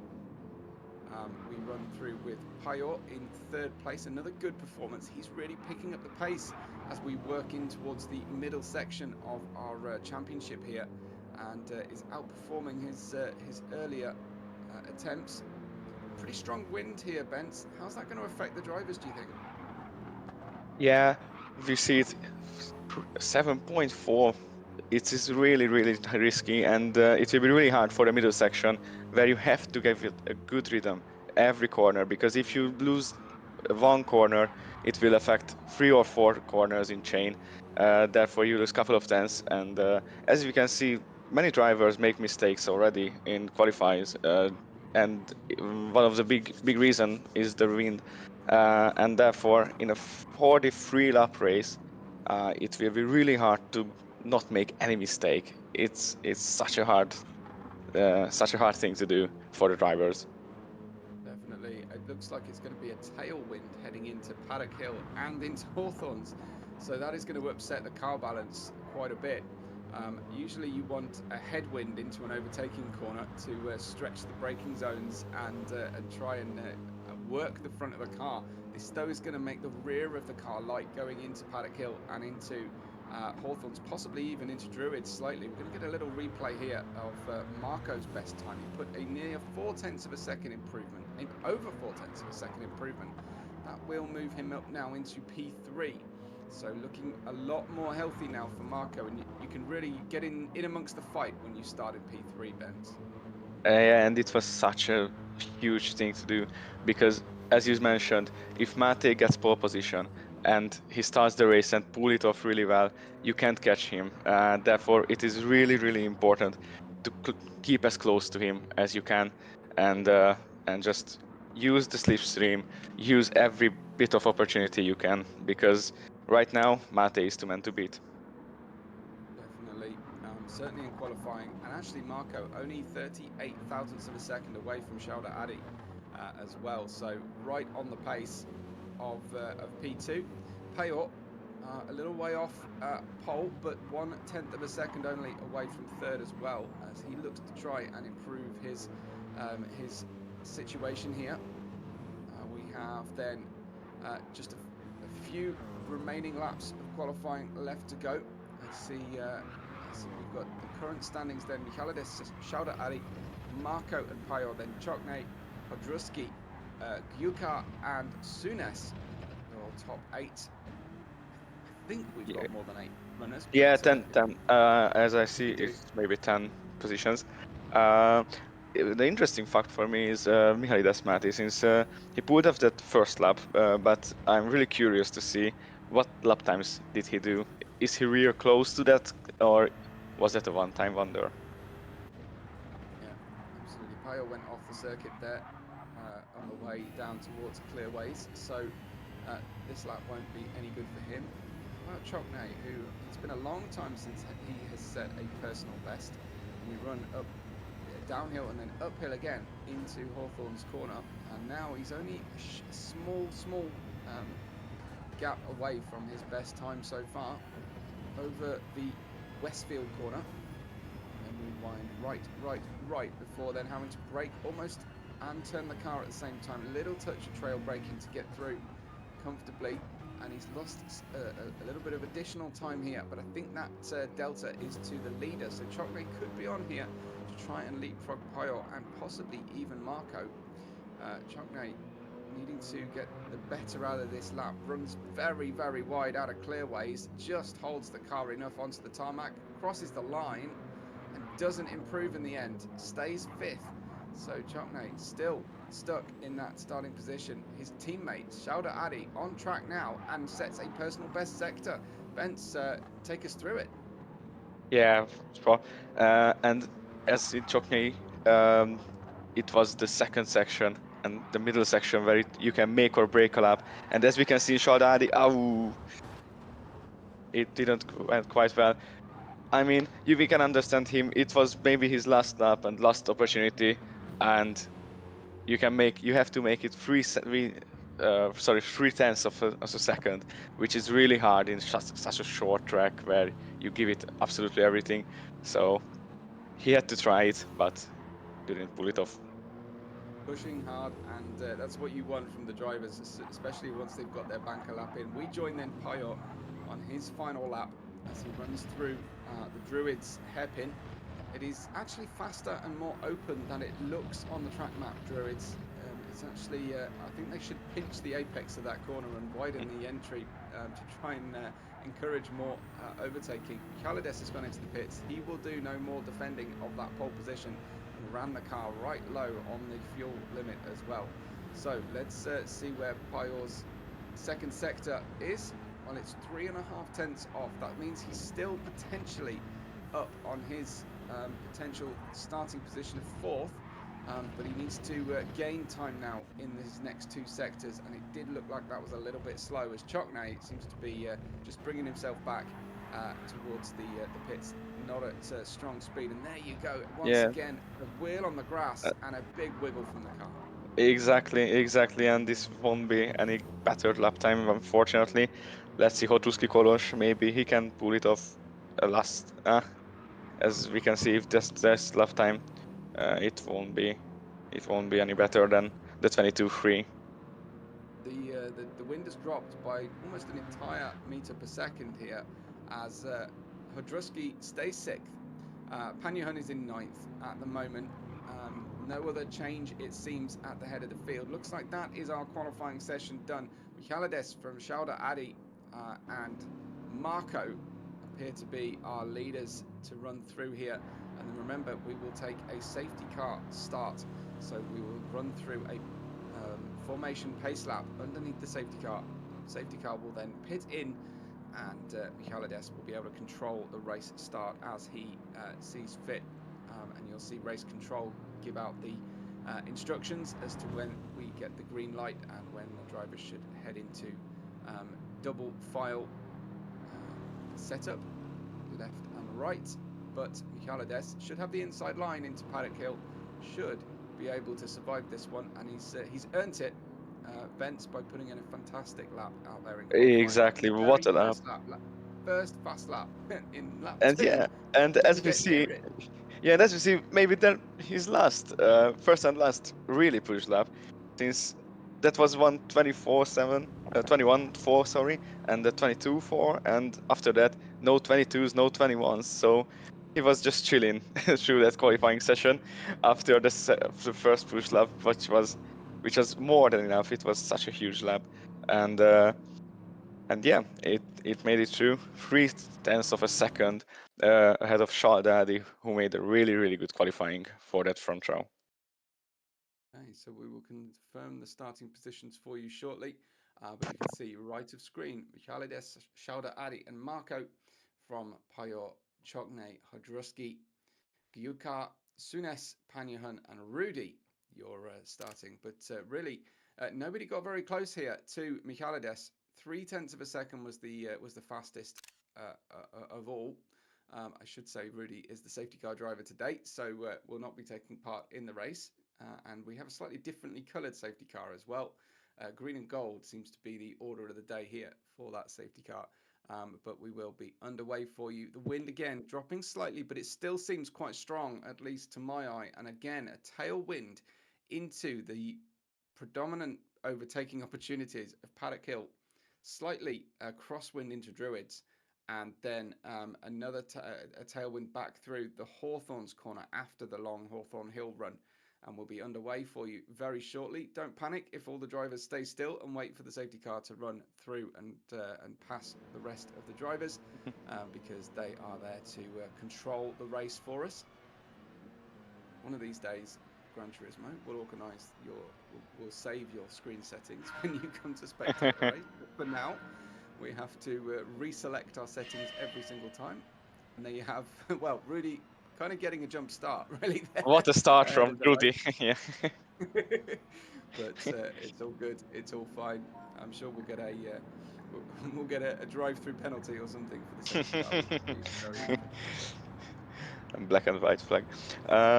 As you mentioned, the wind, it's a really interesting fact, since you have to adapt every bit of change of the wind, and your braking points have to be on the limit, but on the good side of the limit, because it's 43 laps. You can't win the race in the first lap, but you can lose, as this is the rule number 1 for a driver. Therefore, it will be really interesting to see how much will the grid change in the first lap, and can anyone catch Mihalides in the first lap? Because if not, it will be really hard after that. I completely agree. Michalides, though, has a significant challenge in front of him, and that is remaining focused around this difficult circuit and handling the tyre wear on the car. Strategy will play a big part of this. We will see the tyre selections once we get underway as well, but I imagine after last week, the soft tyre will remain a very popular tyre here. But we may see some drivers decide to give up a pit stop and put the medium tyre on in the hope of running as long as possible and saving that pit stop. However, the delta between the tyres did seem to really lean towards the soft tyre being the favourite race tyre. And then it comes down, Bence, to how good you are at saving tyres. Exactly. Since the soft is way faster, and if you can pull it off, hopefully for everyone, one stop, because a pit stop can be such a huge and magnificent time saver. Therefore, you have to give it to the tires. You have to lift early, and if you push too hard in the beginning, you will suffer in the end really, really hard. Definitely.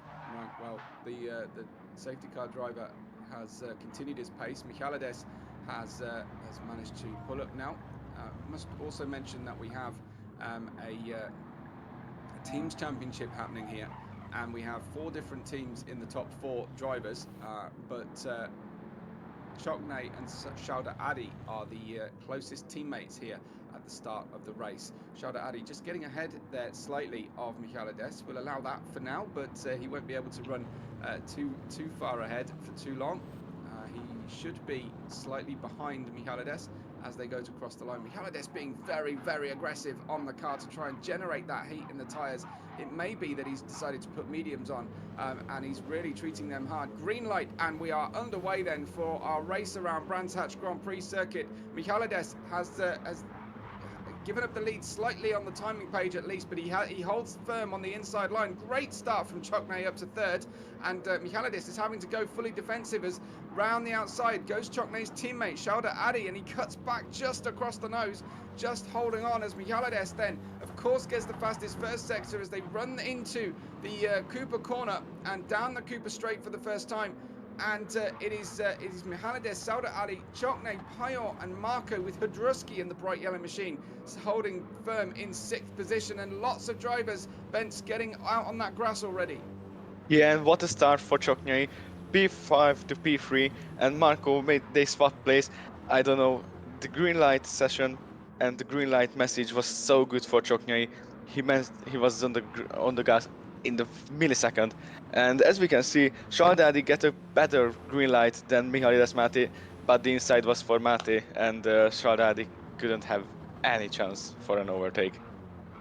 Absolutely. Player under a huge amount of pressure here from Marco, who's already got another fastest sector as well.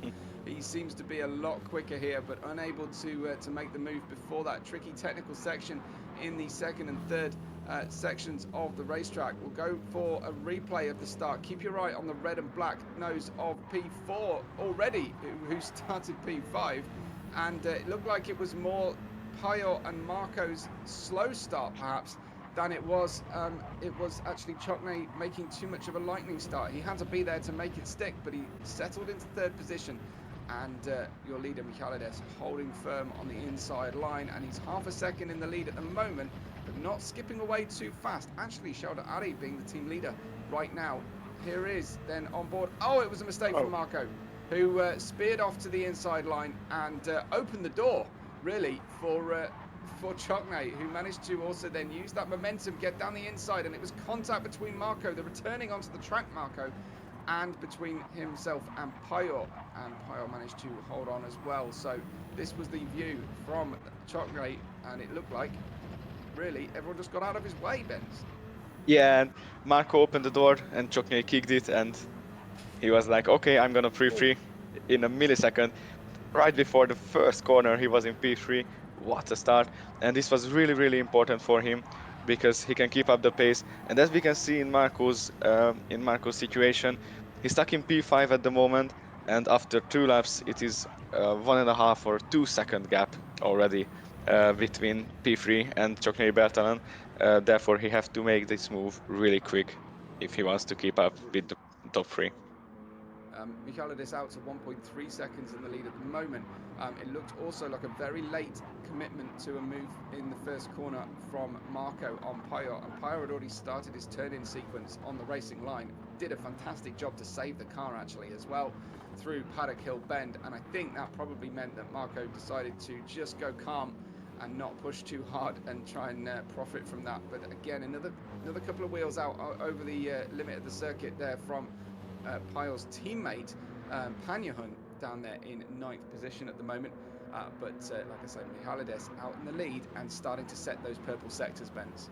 Yeah, and if I saw that correctly, Panya had a front damage, so it will affect his race really badly. And as I just try to monitoring the tires, everyone is on the soft tire. Fantastic. Okay, great information, and I wonder if that will be the only tyre that is used tonight. Someone, I'm sure, down in the order will try the medium because they have so much less to lose than the leaders.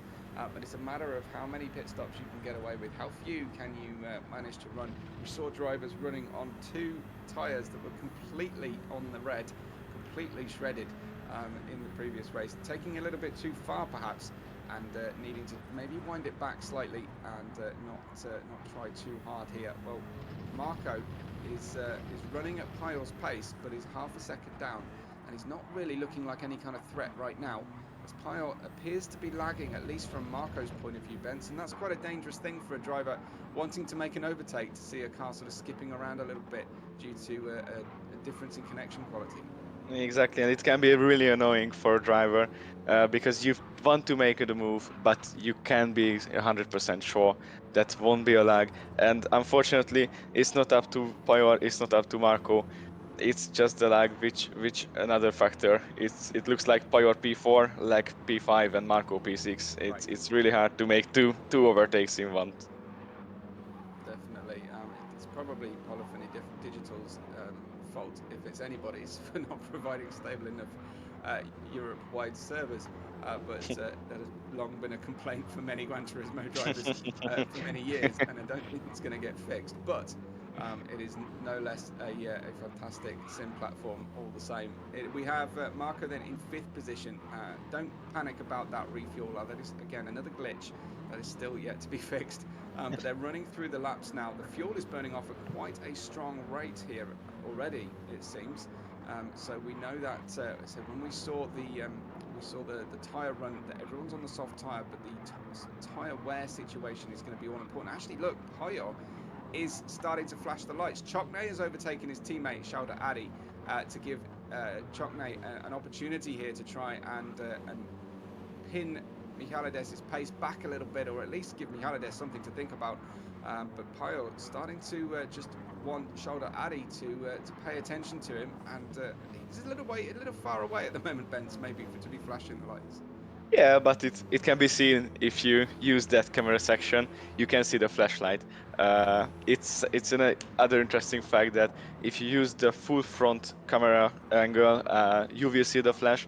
But if you use another camera section, which shows you from in front of the driver section, you can see that flashlight, and this can be uh, so much helpful to the drivers.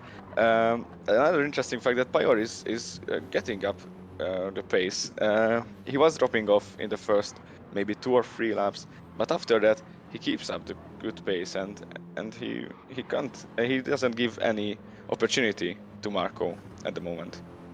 I'm seeing larger gaps here between the cars than I was expecting, Bence. Do you think that's just the nature of that middle part of the racetrack, just stretching the cars out a little bit, or are we being a little bit more careful than perhaps we expected?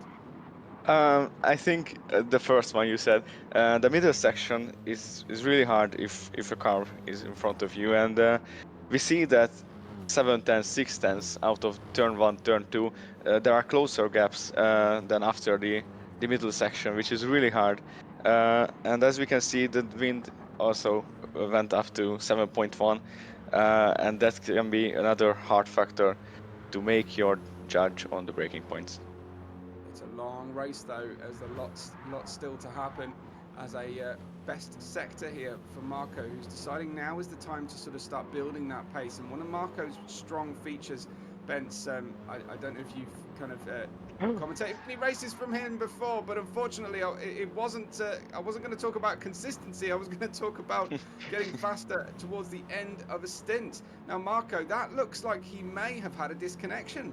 Or a potential mechanical there. The wheel is certainly seeing a big pause, or is he just being very sporting and hanging on for the drivers? But Bence, what do you read of this situation from Marco? It doesn't seem normal. Let's see what maybe he touched the grass, and it will be so interesting.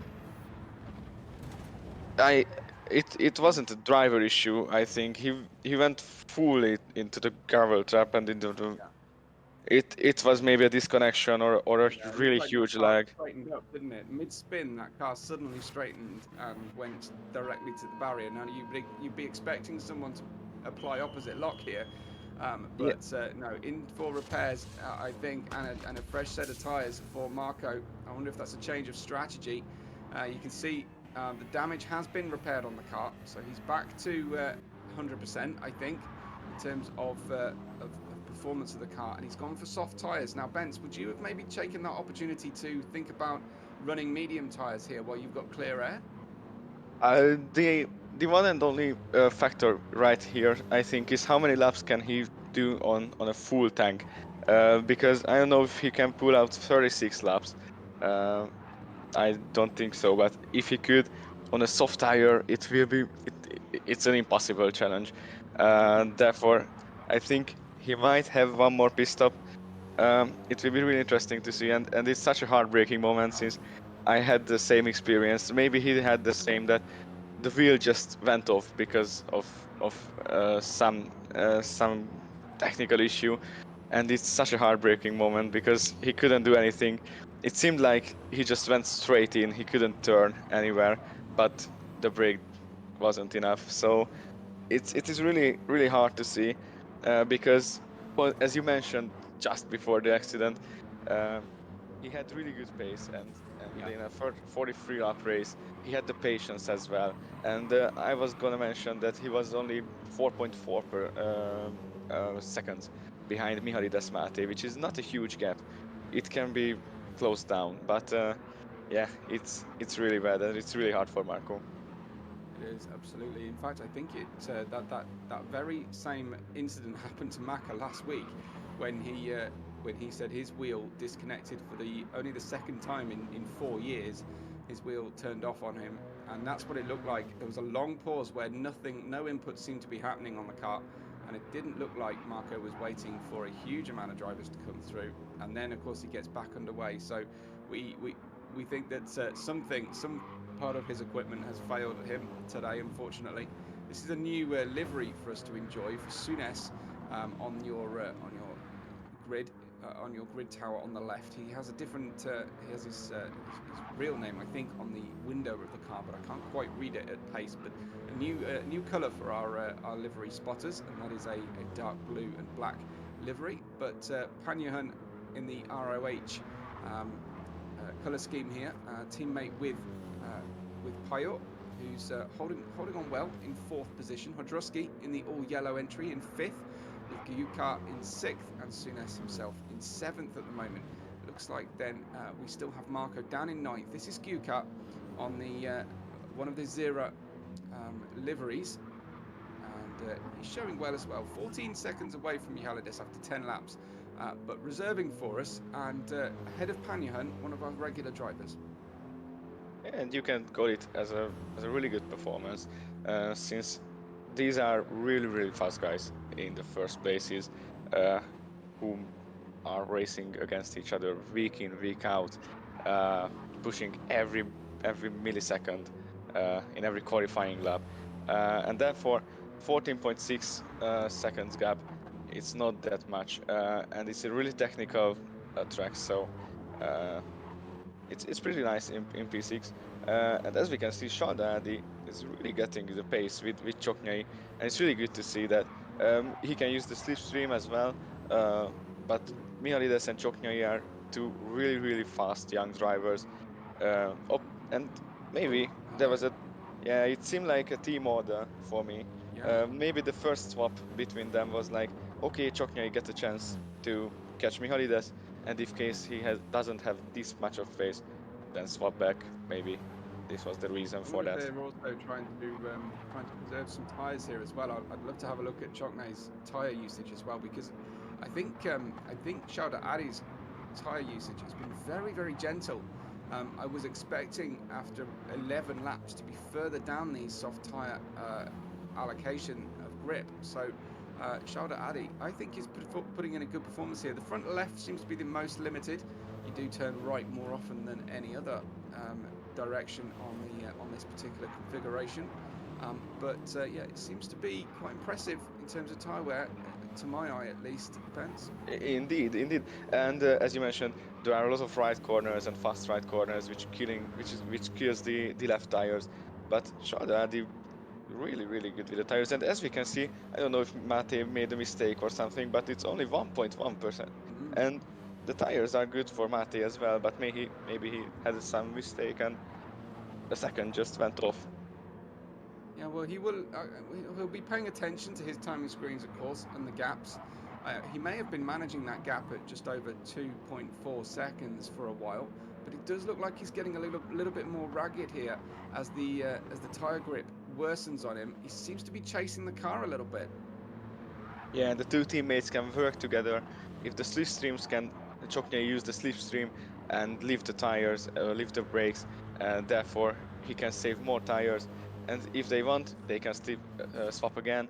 They lose maybe 2 or 3 tenths to Mate, but it's not that much. And they can work with the pit stops as well, pit in different laps, try to catch Mate and pull him into a trap. Absolutely. Yeah, we're progressing well so far. This is just over 1/4 distance then. And after 12 laps, we have Mihalidis in first from Shauda Adi, from Chokne and Payo, Odruski, Gyukar and Souness, with Marco in 8th position. We'll get a check-in with Marco shortly and see just how far away he is from 7th position, but not last at the moment, Marco. After that problem that he experiences, 40 seconds away from the lead, 13 seconds away from Souness, but he's already caught and passed Panyahan, and he's trying now to he'll have to two-stop this race, no question. Will he get home in on the fuel or the tyre usage to run? But it looks like the drivers will be, some of those leaders look like they'll be able to make lap 22 just fine, Bence, and just one stop this one. That would be the perfect strategy, but that's 10 laps away, and the tires won't be any better laps from laps. and this is a really crucial part of the race because as maybe if I saw correctly, Mihály Mate pulled off 5 tenths in a lap to Saldahardi, and this will be a really crucial part. It's already 1.9, and if the Zero guys can't keep up the pace, they can't beat Mate in a pit stop session. Yeah, it looks like that was a mistake temporarily there for Mate, because he's now picked up the pace, extending out to 1.9 seconds. That gap once again. So that little ray of hope that maybe Saldahardi and Chokne had might have been extinguished, because currently Mate driving fantastically here and extending and going quicker now. Personal best final sector and personal best lap there from Mate. And look at Danny these left Paul? fronts. The Yes, front left. Pyle. This is one of the features we see when a driver is just holding on to the pace of the front runners.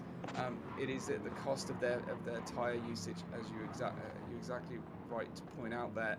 So those front left tyres will start to feel really poor on Pyle, maybe even Hodruski's car as well. And you can see he's really struggling to hold on due to understeer, instigated by the worn wheels. Actually, it seems to be when he's turning left, he's suffering understeer as well. So clearly, just running low on performance. But his fuel usage is a little bit better actually at this stage of the race at lap 14. Yeah, but as we spoke about, the 22 lap is the ideal tactic. But 8 more laps on these tires for Pyor, it will be such a challenge. And I don't know how Hodruski keeps his tires, but in 8 laps, maybe he can catch P4.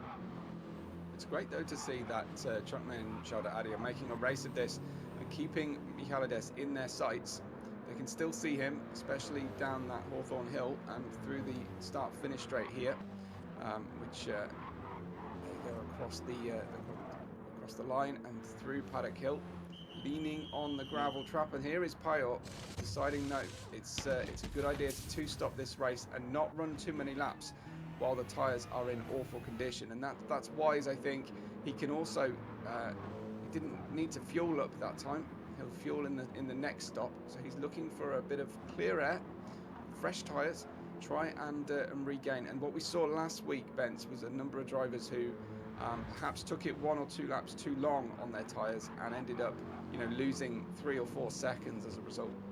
Yeah, it can be too risky, and for Pyor it will be a way more exciting race, since he can push not easily for a two-stopper, and as we saw, he didn't put any more fuel to his car, so he will be really fast, and maybe it can be a way better tactics. And I mean, for the first 3 drivers, he was for a 4 or 5 second gap, and this will be an interesting tactics. Maybe he can challenge the top 3 with this two-stopper.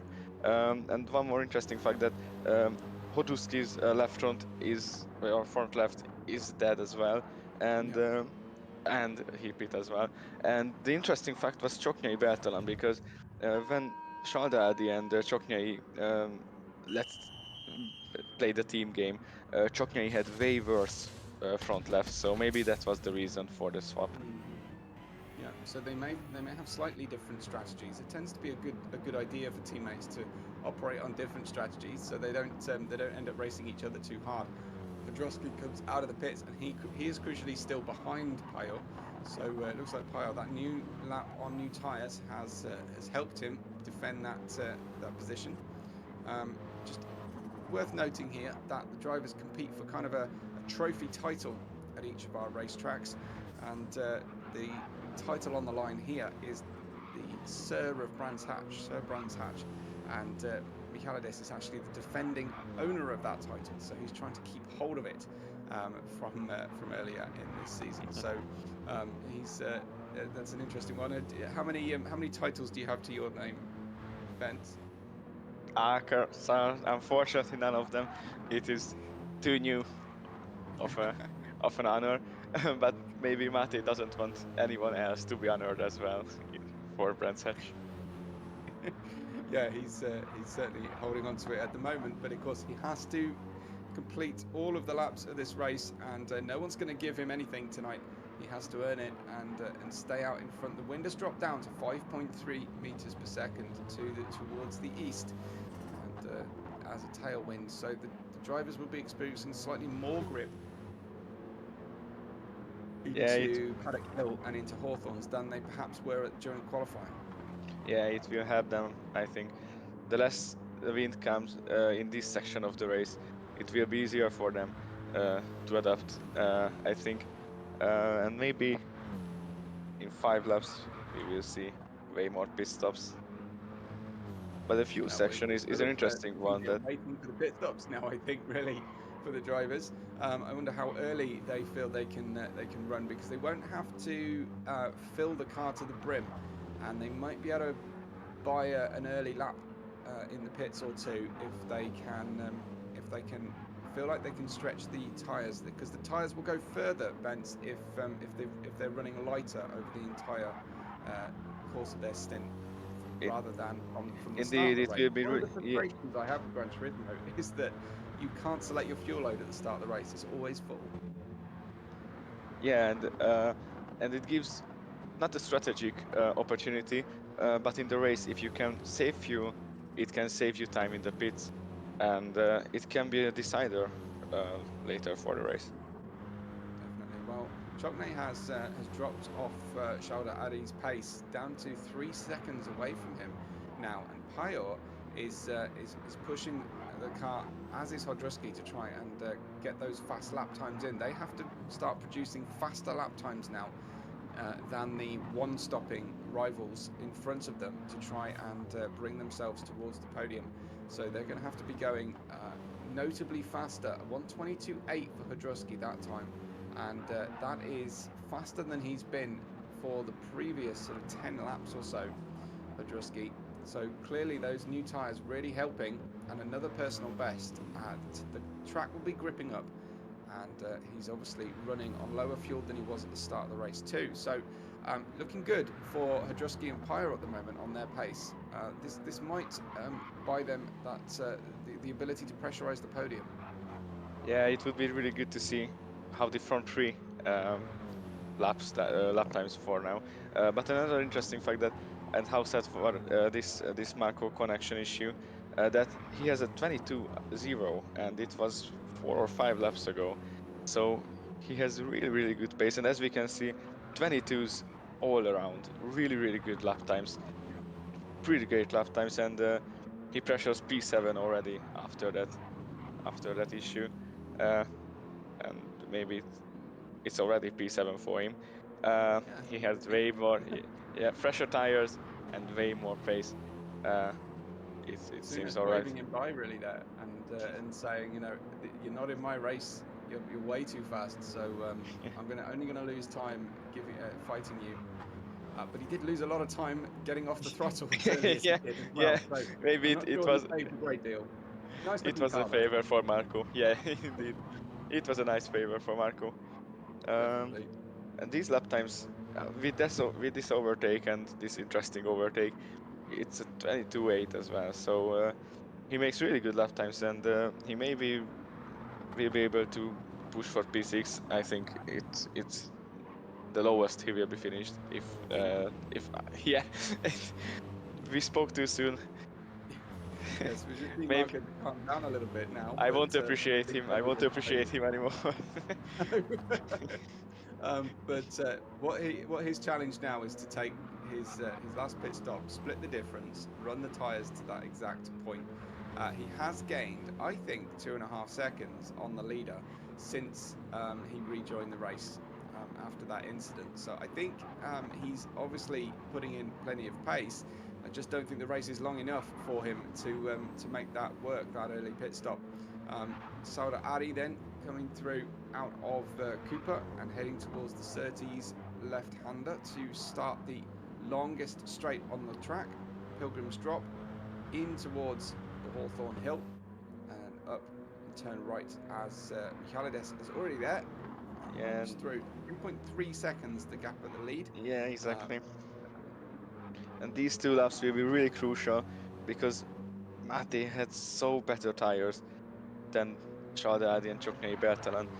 The crucial tire is the front left, and while Mihaly Mate kept a bit of life for these 2 laps, Shadadi and Chokney pushed a bit harder than maybe it should be. But as we see the gap, it was 2 seconds for laps, and right now it's 3.5, and it's just getting more and more. Definitely. However, I would have thought Shalda Ali will pit 1 lap or 2 ahead. Chokne comes into Chokney, pits now as well. So with 24 laps still to go, he hasn't given himself the best opportunity here. He's still going to have to preserve tyre wear through the rest of the race. A short amount of fuel, doesn't need a huge amount, but the drivers are limited to 70 litres of fuel on their starting fuel. So their tanks are 70 litres in size, which is they get a much smaller amount of fuel than the semi-pro racers get for their race. So they can't really learn a great deal from watching the semi-pro races in terms of strategy. They have different tyres in qualifying. They have different fuel availability as well. So Hodruski is in 5th position, gets a good first sector, you have to say, for him at this stage, and is well into the tyre wear of his second set of softs.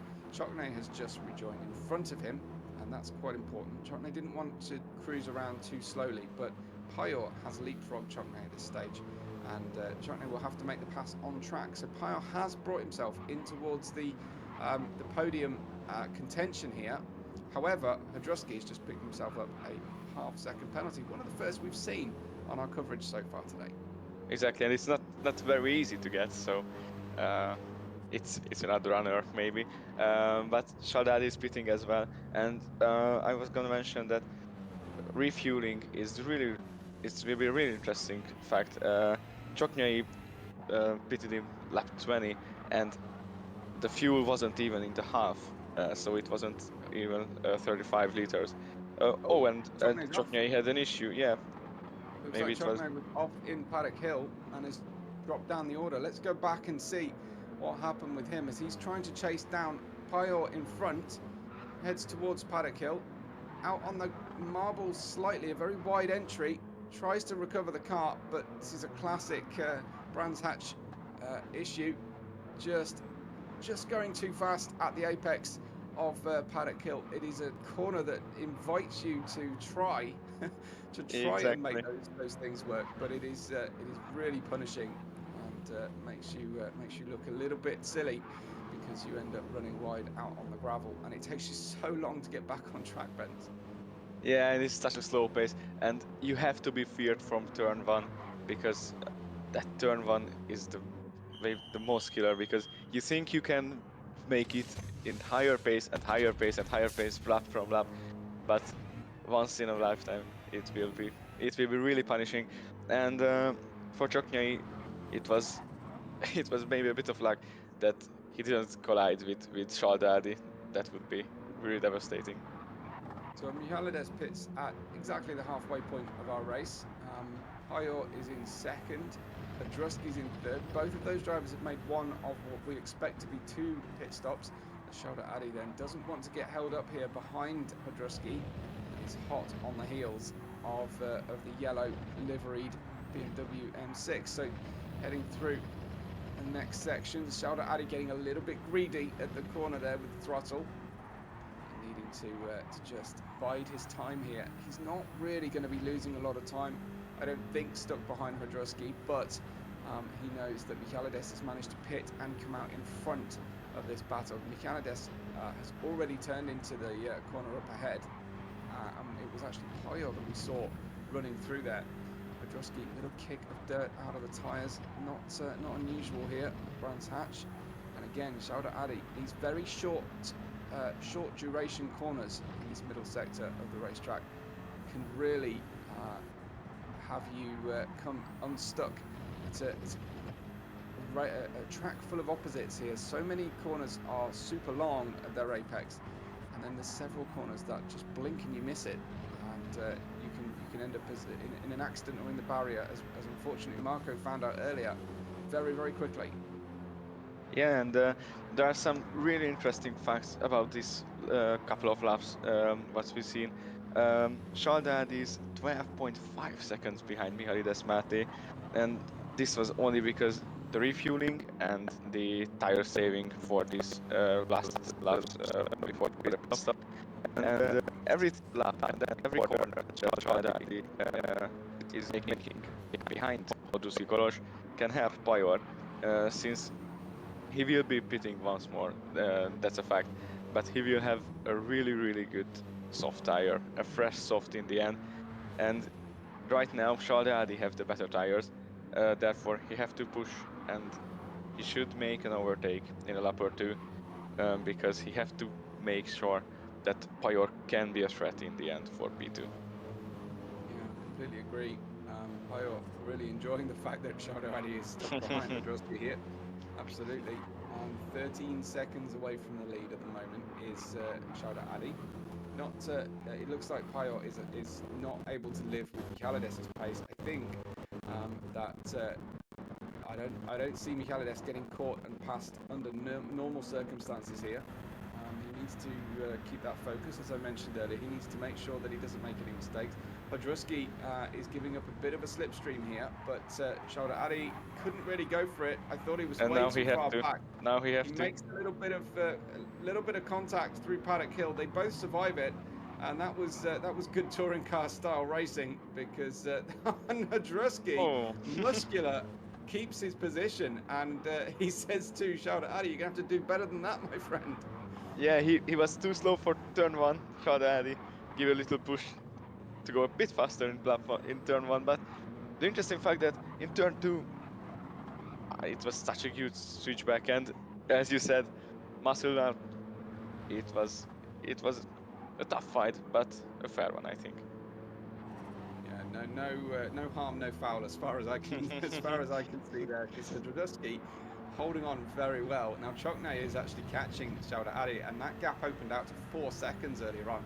This is so frustrating for Shaldadi as they run through, but he needs to find the right part of the racetrack to attack and surprise, I think, Hodruski if he can, and not go for a really low percentage move. I thought he was far too low, far too far back through Paddock Hill to really go for the overtake. But maybe he saw the smallest hint of a gap. Here, there's a much bigger gap for him now as they get almost fully alongside one another. They'll go for it again, and actually Shaldadi turning left to go right slightly there, leaning on the yellow Hodruski, and just making sure of the move. And Chokne made it inside now as well. Yeah, it looks like Chokne doing exactly to Hodruski what Hodruski did to Shaldadi the lap previous. So unfortunately for Hodruski, that is perhaps his battle for the podium kind of done and dusted now. And we'll have another look here. This was a nice team play as well. Perhaps going for that switchback again, but when he went to use the switchback, he found Chokne had already occupied that space down the inside. Yeah, it was a really good 2 against 1. You have to make it if you have a teammate that can help. And now it will be really interesting to see that they are around 5 or around 5 seconds behind Pajor. Yeah, 4.6 already. So it was really crucial to make that overtake, because now you have to push, you can push and make it up. For Mihaly Desmati, it might be too much, but everything can happen, as we saw in Marco's case. But Mate in the front can save tires, can save fuel, and in case you have to push, he will have a better tire and fuel situation at the end of the race. Yeah, definitely. I mean, it's a good position for Michailidis to be in, but he just needs... the slower you try and go, I think sometimes the worse you can end up driving, because drivers spend all their practice time trying to maximize their race pace, and I think sometimes when drivers feel like they need to go slower and slower, that's often when a mistake can happen. The pit stop then for Marco, that's Marco's second and I think final pit stop. So he had got up to P6 ahead of Gyuka and Panyahan. And this is looking a little bit tasty, isn't it? Sunes on Panyahan, trying to find a way through. Panyahan much slower at the apex, I think, than Sunes was expecting there, Bent. Yeah, and fresh tires for Sunes. It's a great fight, and maybe we can see a nice overtake in turn 2 or turn 1. Way earlier on the throttle. And it's a good fight for P8 for these guys. They can experience some fighting, some fair fighting, and it can help for the practice for the next races. So it's really good See too. there on Sunes's rear number plate, it says semi-pro, so he's mixing it here and trying to put in a bid to say that actually he belongs in the pro championship, I think, and driving well at this stage. Payor is in the pit for his second. So we're saying that he's a reserve for semi-pro, I believe, is Sunes. So yeah, really punching above his qualifying times and showing very well indeed. So as I mentioned earlier, Payor was in the pits. Shauda Ari is now in the pits as well for pit stop number 2, and that is almost finished. On his way out, so he's done his pit stop ahead of schedule, I think, here, making sure that he can get to the end on his fuel and a fresh set of tyres and be able to now push. I think perhaps he may have scrubbed his tyres, Bent, in front of following Hodrowski for so long. I'm wondering what happened for Charles because he pit in 20, lap 20 or lap 21, so it was a seven laps on the fresh soft tires. Yeah. I don't know what happened, and maybe he had a mistake because he is 9 seconds behind Payor, and he was around 4 seconds, so he shouldn't have another pit stop. It's really interesting. I wonder what happened. But for Choknyi right now, it can be a way easier P2 than it should have been against Shaldadi. The good news for Chokne is that his battle for that second place in the championship is definitely taking a big step forwards, with the likes of Marco and Maka not scoring tonight particularly well. Marco is in 6th, but I'm not sure we'll be able to catch Shauda Ali now that Shauda's put on fresher tyres. But the bad news for Chokne is that Michalides is going to get further away at the lead of the championship. I imagine Michalides with like I said, around Dragon Tail Gardens, uncharacteristically poor performance from Mate, but now he's back on top and really able to stamp his authority here, defending that mini title of Sir Brands Hatch as well. A little motivation for him. So hopefully he'll be able to keep going. I'm just checking out. I don't think we've got a title for Dragon Tail Gardens at this point. Oh, we've got International Raceway. We've got the Adriatic Ace. So Chokne has that title now, thanks to his win last time out. Yeah, and it's now a bit peacefully, a peaceful section in the race, but it can be really interesting in the end because Chokne has one task right now: push as much as he can. Of course, he have to save tires, he have to save fuel, but in the limits, he have to push, and the gap is closing. That's because Mate can let Chokne closing, but Chokne have to put the minimum pressure or as much pressure as he can to Mate. Therefore, maybe a mistake from Mate can be a decider one. And the other interesting thing is Marco isn't that far from Shaldadi, and for Hodruski and Payor, from P3 to P6, it might be around 15 seconds. And as we can see, one little mistake, and in the end, with the fuel, with the tires, it can happen. A small mistake can make a second, and it can be a decider. So it will be really interesting to see the paces of these guys.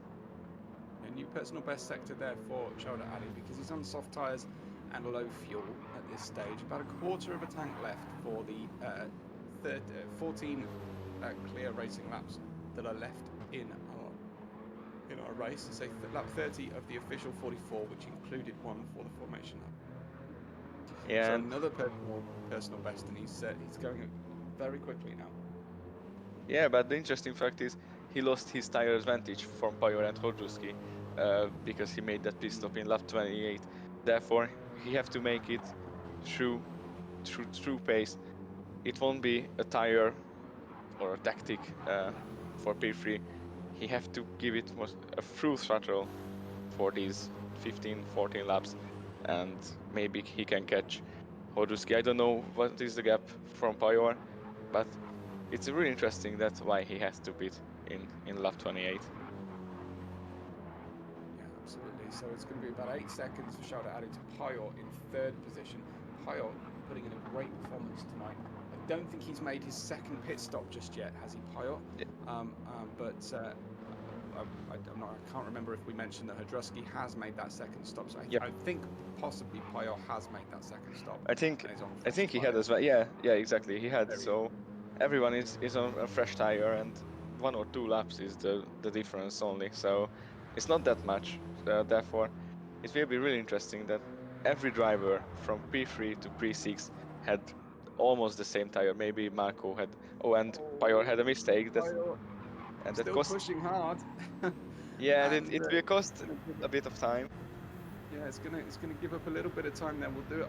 We'll go through it on board here on the bonnet as he heads up towards Hawthorns. I think he's going to run out of room at the exit of the corner. Didn't quite make the apex, and so going in at that speed, you've got to use the apex curb to help pull you round.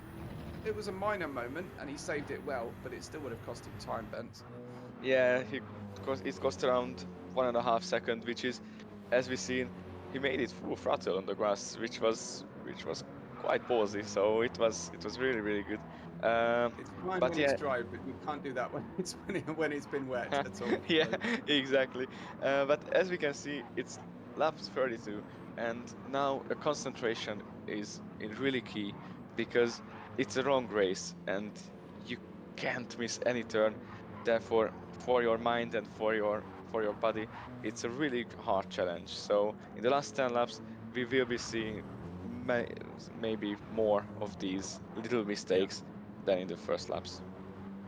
How difficult is it to train for that kind of focus level? Do you try and train to run longer races? Because the AI races just don't really give you that same sort of feeling, do they? Of racing human beings Yeah, that are fallible, that make mistakes themselves. It's a very different way to go. Is it just practice and just racing as much as you can? yeah, it's a two-parter because one section of the drivers likes to practice as much as you can and train as much and have an extreme stamina. But it can be bad for the race because you practice too much and in the race maybe you are too tired and maybe this is how the drivers would like. But I think the better training is that you have to train these races. You have to make around 2 or 3 times minimum a week, a 44 lap race when you try to give it your maximum, and you know how long this race will be. Because if you just practice for qualifying or you just make 10, 15 laps, you will be tired at the end and it will cost time. And as we can see, Shadad is only 1.6, 1.5 seconds between Hotus Kolos and Pajor isn't that far away as well. So these three can have a really good battle in the end. Yeah, we look forward to seeing in a couple of laps' time whether Shelda Addy can get back onto that podium he was occupying. He was in second place for quite a bit of the race today, but a mistake that or an issue we haven't seen um, forced him into a two-stop race shortly after he'd made his first and what was planned to be, we assume, his only stop around half distance. But he's on a bit of a recovery run here. If he can rescue a podium out of this, he'll be very happy, I think, overall. But knowing racing drivers generally, Ben, so they're usually unhappy about something. Exactly, he won't be 100% happy. He will be happy for the podium, but I think his aim should be and could be P2. And Yeah. it wasn't plan A, I think, to pit in lap 20 and pit in lap 28 because that's not the fastest. I think in training he didn't thought that, oh, this is the fastest for me. But P3 can be a huge rescue, and and you have to give it, and you have to catch as much points as you can because it can be decided for the championship places. Yes, definitely. Absolutely. A commentating colleague of mine the other day said to me that it's a little bit like when you play golf. If anyone watching has ever played golf, it's less about how high your best performances are, as it is for a championship run, as how few bad shots or how few bad races you end up with. And if you can rescue a podium out of what is effectively a bad race or a problematic performance, you're doing a very good job. So it's definitely something just to keep bearing in mind for our drivers. I'm just going to bring up the current standings, and actually what's interesting is that Sauder Adi is actually currently in P. Excuse me, just a second. He is in P6 in the championship right now. So representing in 5th at the moment, potentially looking at 4th or 3rd. This is a great opportunity. Yes, Maka's not here and Marco have had problems, but you've always got to be there, Benz, when it matters to take advantage of those kind of opportunities. Exactly, you have to grab these opportunities, because if they come, you can't just let it go, because crucial points ahead. And as you mentioned, he's P6 at the moment, but I think his aim is to make sure it really, and to make as high as you can in the championship. And right now, he's in the slipstream range, therefore it will be easier through him to keep the pace. And he has a really good pace today, so I think his aim is definitely the podium. Yeah, so far he finished and got 2 6-point finishes in his previous 2 races. First race, only 2 points he managed to earn at Watkins Glen, so he's definitely getting better, and he could still be on for a good result now. 3/4 of a second only away from Hadrusky. Make that less than 7/10 as he runs through this particular sector. I think we're going to see a bid for an overtake, but let's not forget earlier on, Hadrusky managed to frustrate Sauder Adi for several laps and keep him behind. They are really good friends right now in this race, so maybe there will be another fight or two muscles out. It will be a good battle, and they won't let each other pass like Sunes and maybe Yes. Marco did earlier. It won't be that easy. Um, Speaking of I- Marco, actually, Marco is circulating at the moment slower than Sauder Adi. He hasn't managed to catch. I thought we would see this gap reducing. Now it may reduce shortly because Sauder Adi might be about to get very frustrated again. And in fact, Hadrusky just allowed Sauder Adi to have a little bit of hope, and then stretched the pace out a little bit and gone a little bit quicker. Nothing wrong with Sauder Adi's lap previously, but suddenly Hadrusky just went 2/10 of a second faster, and he didn't do too badly on lap 33. Was his fastest personal best as well. So he's not hanging around here, and he's not just going to take this line down. He wants this 4th position if he can. Indeed, and as we can see from lap 33, Hotuski pull out 22s, 3 laps, and maybe for Hotuski there is one of a letdown, because he had 1 or 2 penalties in this race, which, as the game said, it's half a second penalty, but it is more than half a second. And if he wouldn't have these penalties, he might be in the rear of Pyors right now, but that's a 2.4 gap, 2.4 seconds, and it's closing. It's closing from section to section. Right now, the difference in tyre will be at its peak between Sauder Adi and Hadrusky. And look at these But front left. it's going to get less and less as the laps go through. However, Pyor's front left, is as Benz calls out there, is definitely not looking great. So it's still got to go a fair number of laps here. Another 7 laps for Pyor. I wonder if he will start running low. His fuel's not looking great either. About 1/8 of a tank remaining here too. There's quite a lot of full throttle sections, not a lot of slow corners on this racetrack, Ben, so not a great deal of opportunity to save fuel here. No, you won't be able to save any fuel or tires in the end of the race, because you will have 2 really fast drivers with better tires and maybe better fuel attacking you. It will be so hard for the last 5 or 6 laps. And Pyon has really good race pace, but his tire management wasn't as good and isn't as good as Hodrick and Shardad is at the moment. Definitely, we saw that after his first stint as well. He's Exactly. definitely stretching these tires as far as he can. and to live with the pace of the potential podium, he's having to push uncomfortably hard on the tyres. Now, there's a possibility that it will get so bad that he just can't keep up the kind of pace he's running at the moment. He's dropped down to the 1 minute 23s. No lap was recorded on lap 38, so we don't know quite how slow or fast that lap was, but you can see it's a lot slower right now than he has been previously.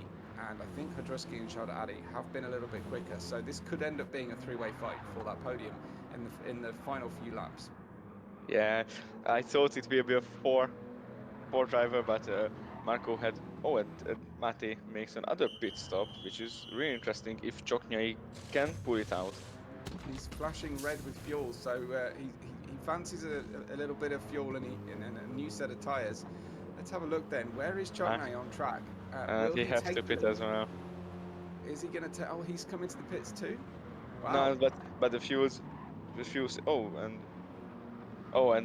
Mate did came ahead. That's interesting. I thought after the pits Mate will be second, but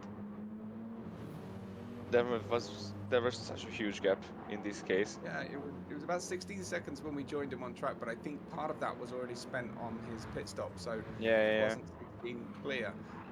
So Csoknyai has got his fuel is flashing. He's in the red at the moment. That's quite a few laps still to go, Benz, for your fuel to be flashing red. And the tires are also really bad. It will be really interesting to see that if Csoknyai had to pit again and change tires, Pajor, Hodruski and Shaldadi, I think, have better pace, and it will be so interesting to see. I didn't know that Mate and Csoknyai Bertalan have to pit again. I thought it will be an easier one-stopper. Yeah. But as we can see, it isn't. And Hodruski went into the grass. It will be cost him a couple of tenths. He gives a lap time out to Shaldadi. I think he has. I think Shaldadi is closing in behind. There's a yellow flag on the track at the moment. There's a car off, and that is Csoknyai with those poor tyres. Look at the damage on the car as well, front and back of the car.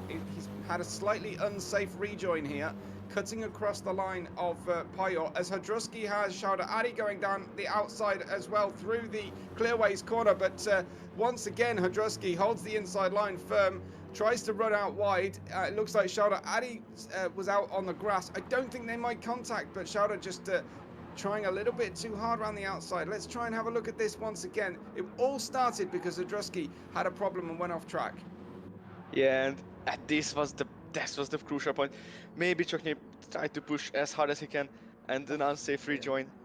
And after that, I don't think Hodruski and Shaldadi will be really good friends after this race. I don't know if that was the last in the last corner what happened, but this half lap was such an interesting part. We just look in the background at what happened between the two of them, and it looked like they went side by side into the corner. I assume they went side by side, and the inside was for Hodruski, but Shaldadi maybe tried his best. But as we see these two, as we know from Fernando Alonso, now made famous on T-shirts, always you have to leave the space on the outside. And yeah, these two guys that doesn't really give the space. Let's see. Was the space left for him? He was actually ahead going into the corner as he goes to turn in, and maybe it was him who didn't leave the space. It's really hard to tell from on board, but it looked like Hodruski didn't really have anywhere to go from that angle. Yeah, and right now it's really interesting that maybe Csoknyai had damage, but Shaldadi didn't have really too much fuel. Therefore, maybe there will be an overtake or they fighting. It's really interesting. And Pajor and Hodruski, out of nowhere, both on the podium. After that, we thought that Shaldadi and Csoknyai will be there. Huge opportunity for Pajor and Hodruski. Hodruski could yet get that second step on the podium. I think that would be amazing for him. After zero scoring the first race, he's got 10 points in Dragon Tail, but it really has been a very, very interesting. I think a fourth place overall is his best result of the season, and he's looking at a third and potentially here even a second. Here it is then, the battle for second position. Benz was saying earlier on that it's going to get very interesting towards the end of the race as the strategies start converging. We didn't necessarily predict Saudaradi and Chokne off track on the same lap for the for their teams respectively. For Zero Acceleration, their team, but for Hudruski here, things are going very well, and I think he may have a chance here at P2. Yeah, and he have to be a bit cautious because these two drivers don't usually end up on this podium, so Yeah. it can be another fight or too much fight, because one mistake and Shaldadi and Chokmei back on the podium. But these The guys are outside is fighting a very, yeah. very dangerous place to put yourself, and he ends up out on the gravel.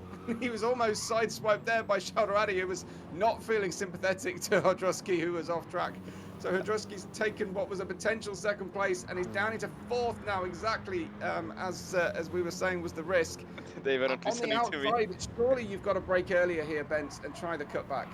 Yeah, but in turn one, it's such a hard thing to decide.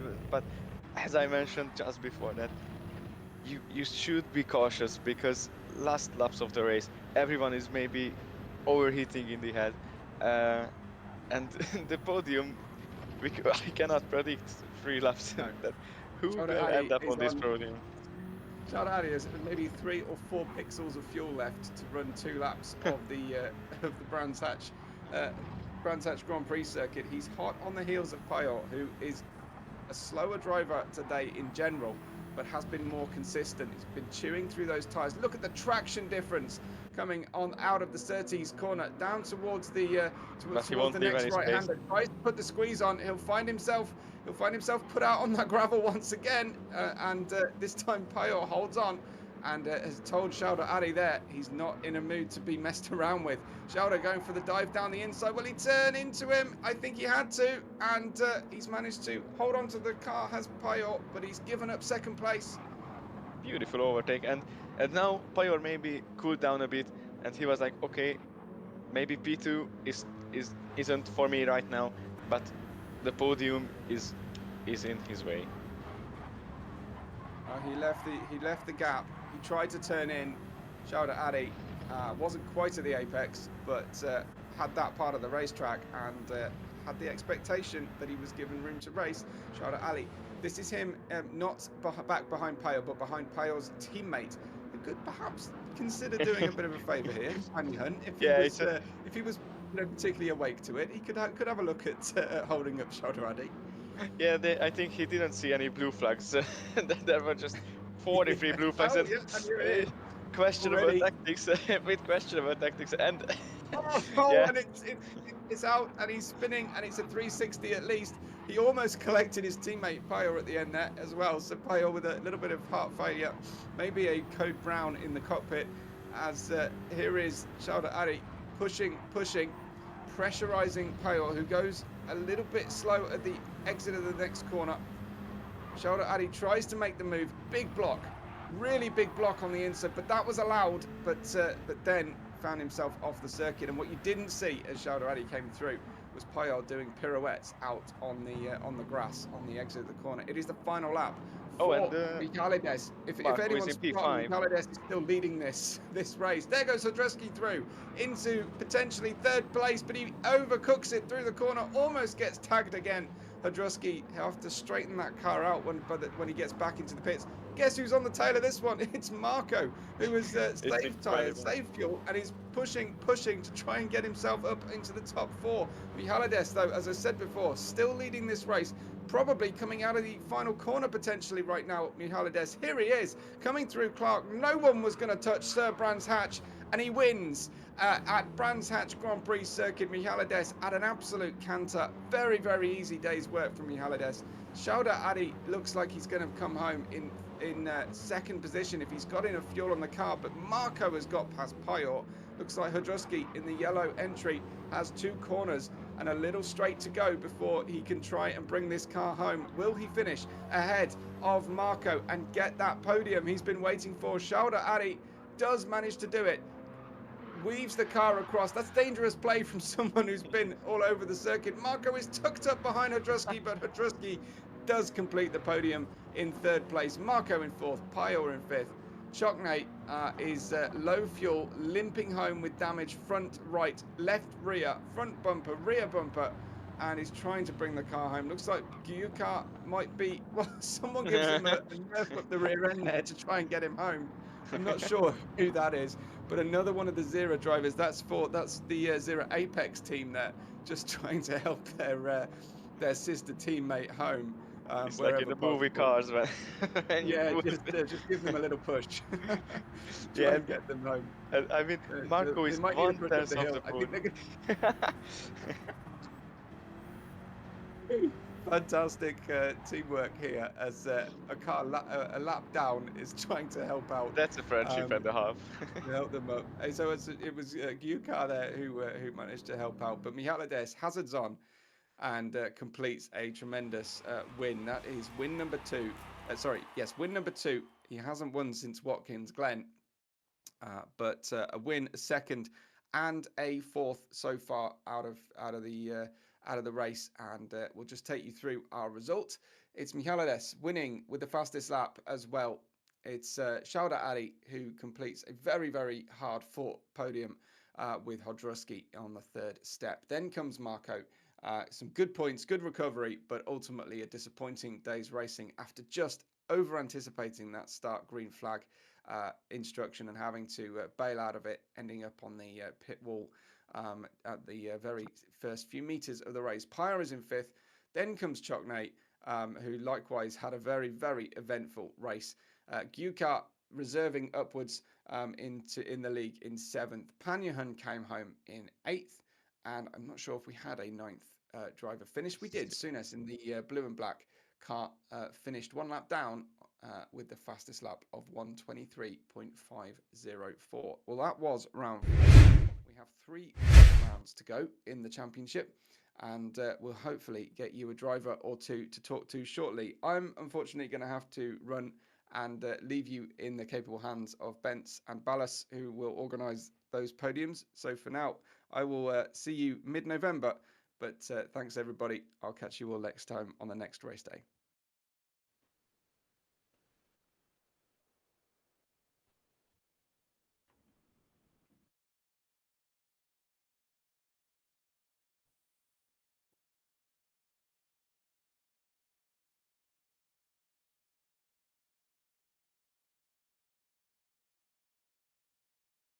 It was it was such an adventurous race, and in the end, it was so interesting. Every guy was on the podium at one time, and Marco was only 1/10 of the podium after that issue. It was such an adventurous race for everyone, except of Mate, who Sir Bench had pulled it again. But Shada, the P2, after he was P5, P4, P3, uh, it was really good for him as well. And we have to give it every driver in the top 6 because he made it a really good fight in the end.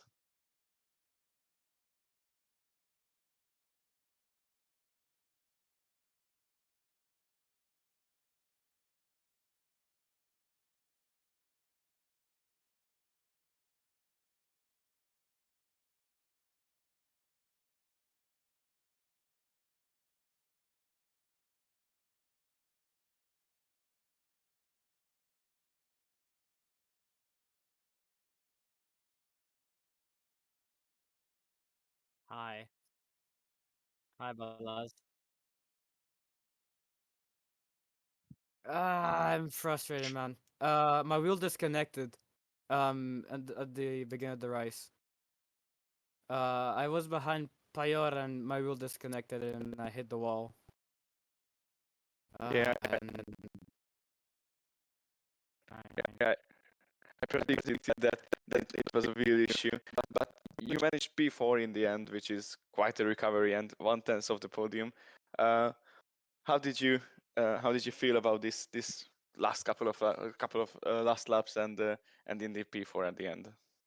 man, if I was over, but chaos happened and my teammate was cheering me on.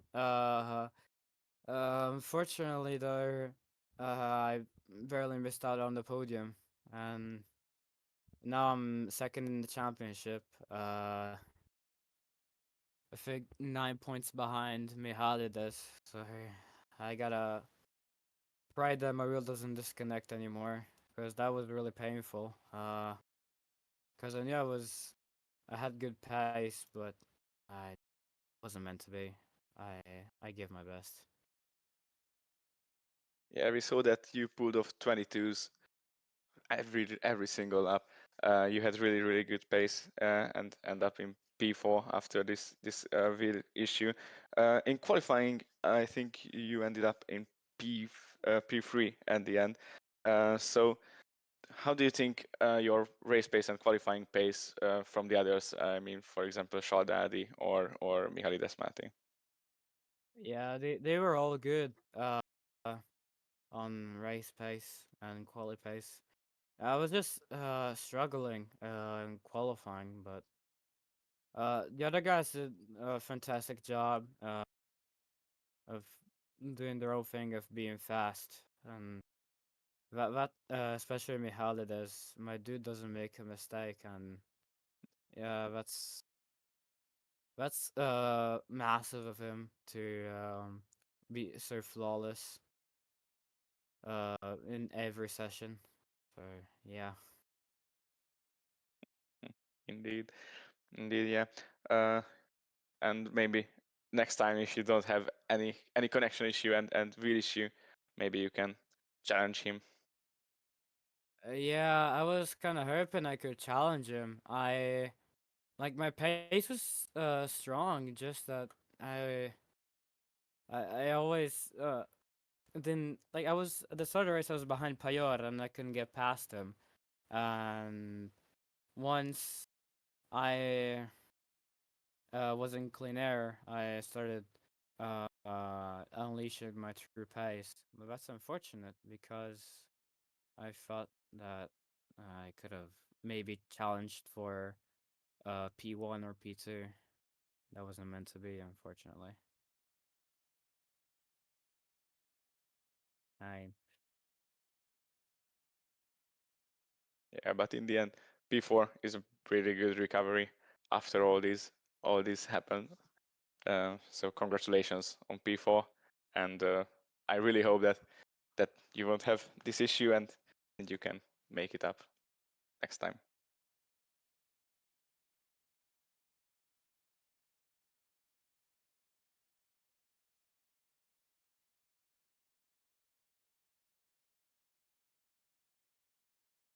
Yeah, for now it seems really unlikely that I can overtake Mihalides in the championship.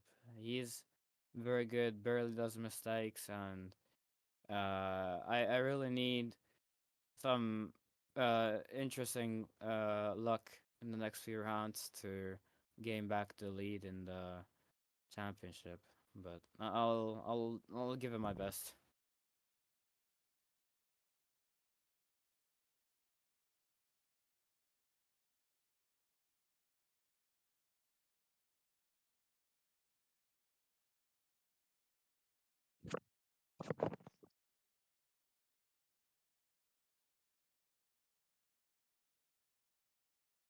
Yeah,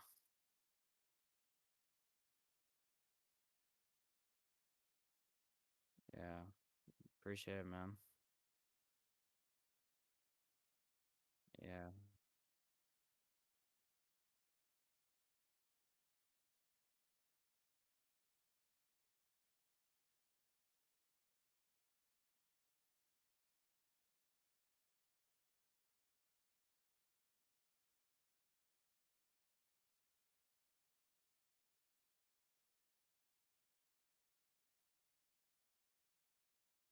Yeah, appreciate it, man.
Yeah, it was our pleasure to see that because in the end it was such a good fight and such an interesting one. So it was a race to watch.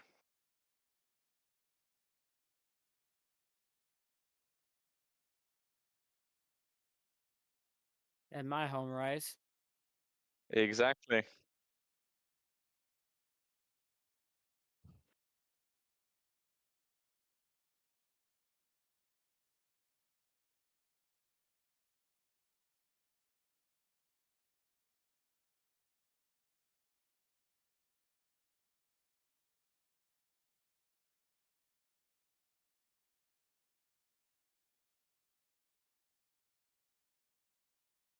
Um, yeah. Uh, I was like Mia Fuzz when my wheel disconnected. Yeah.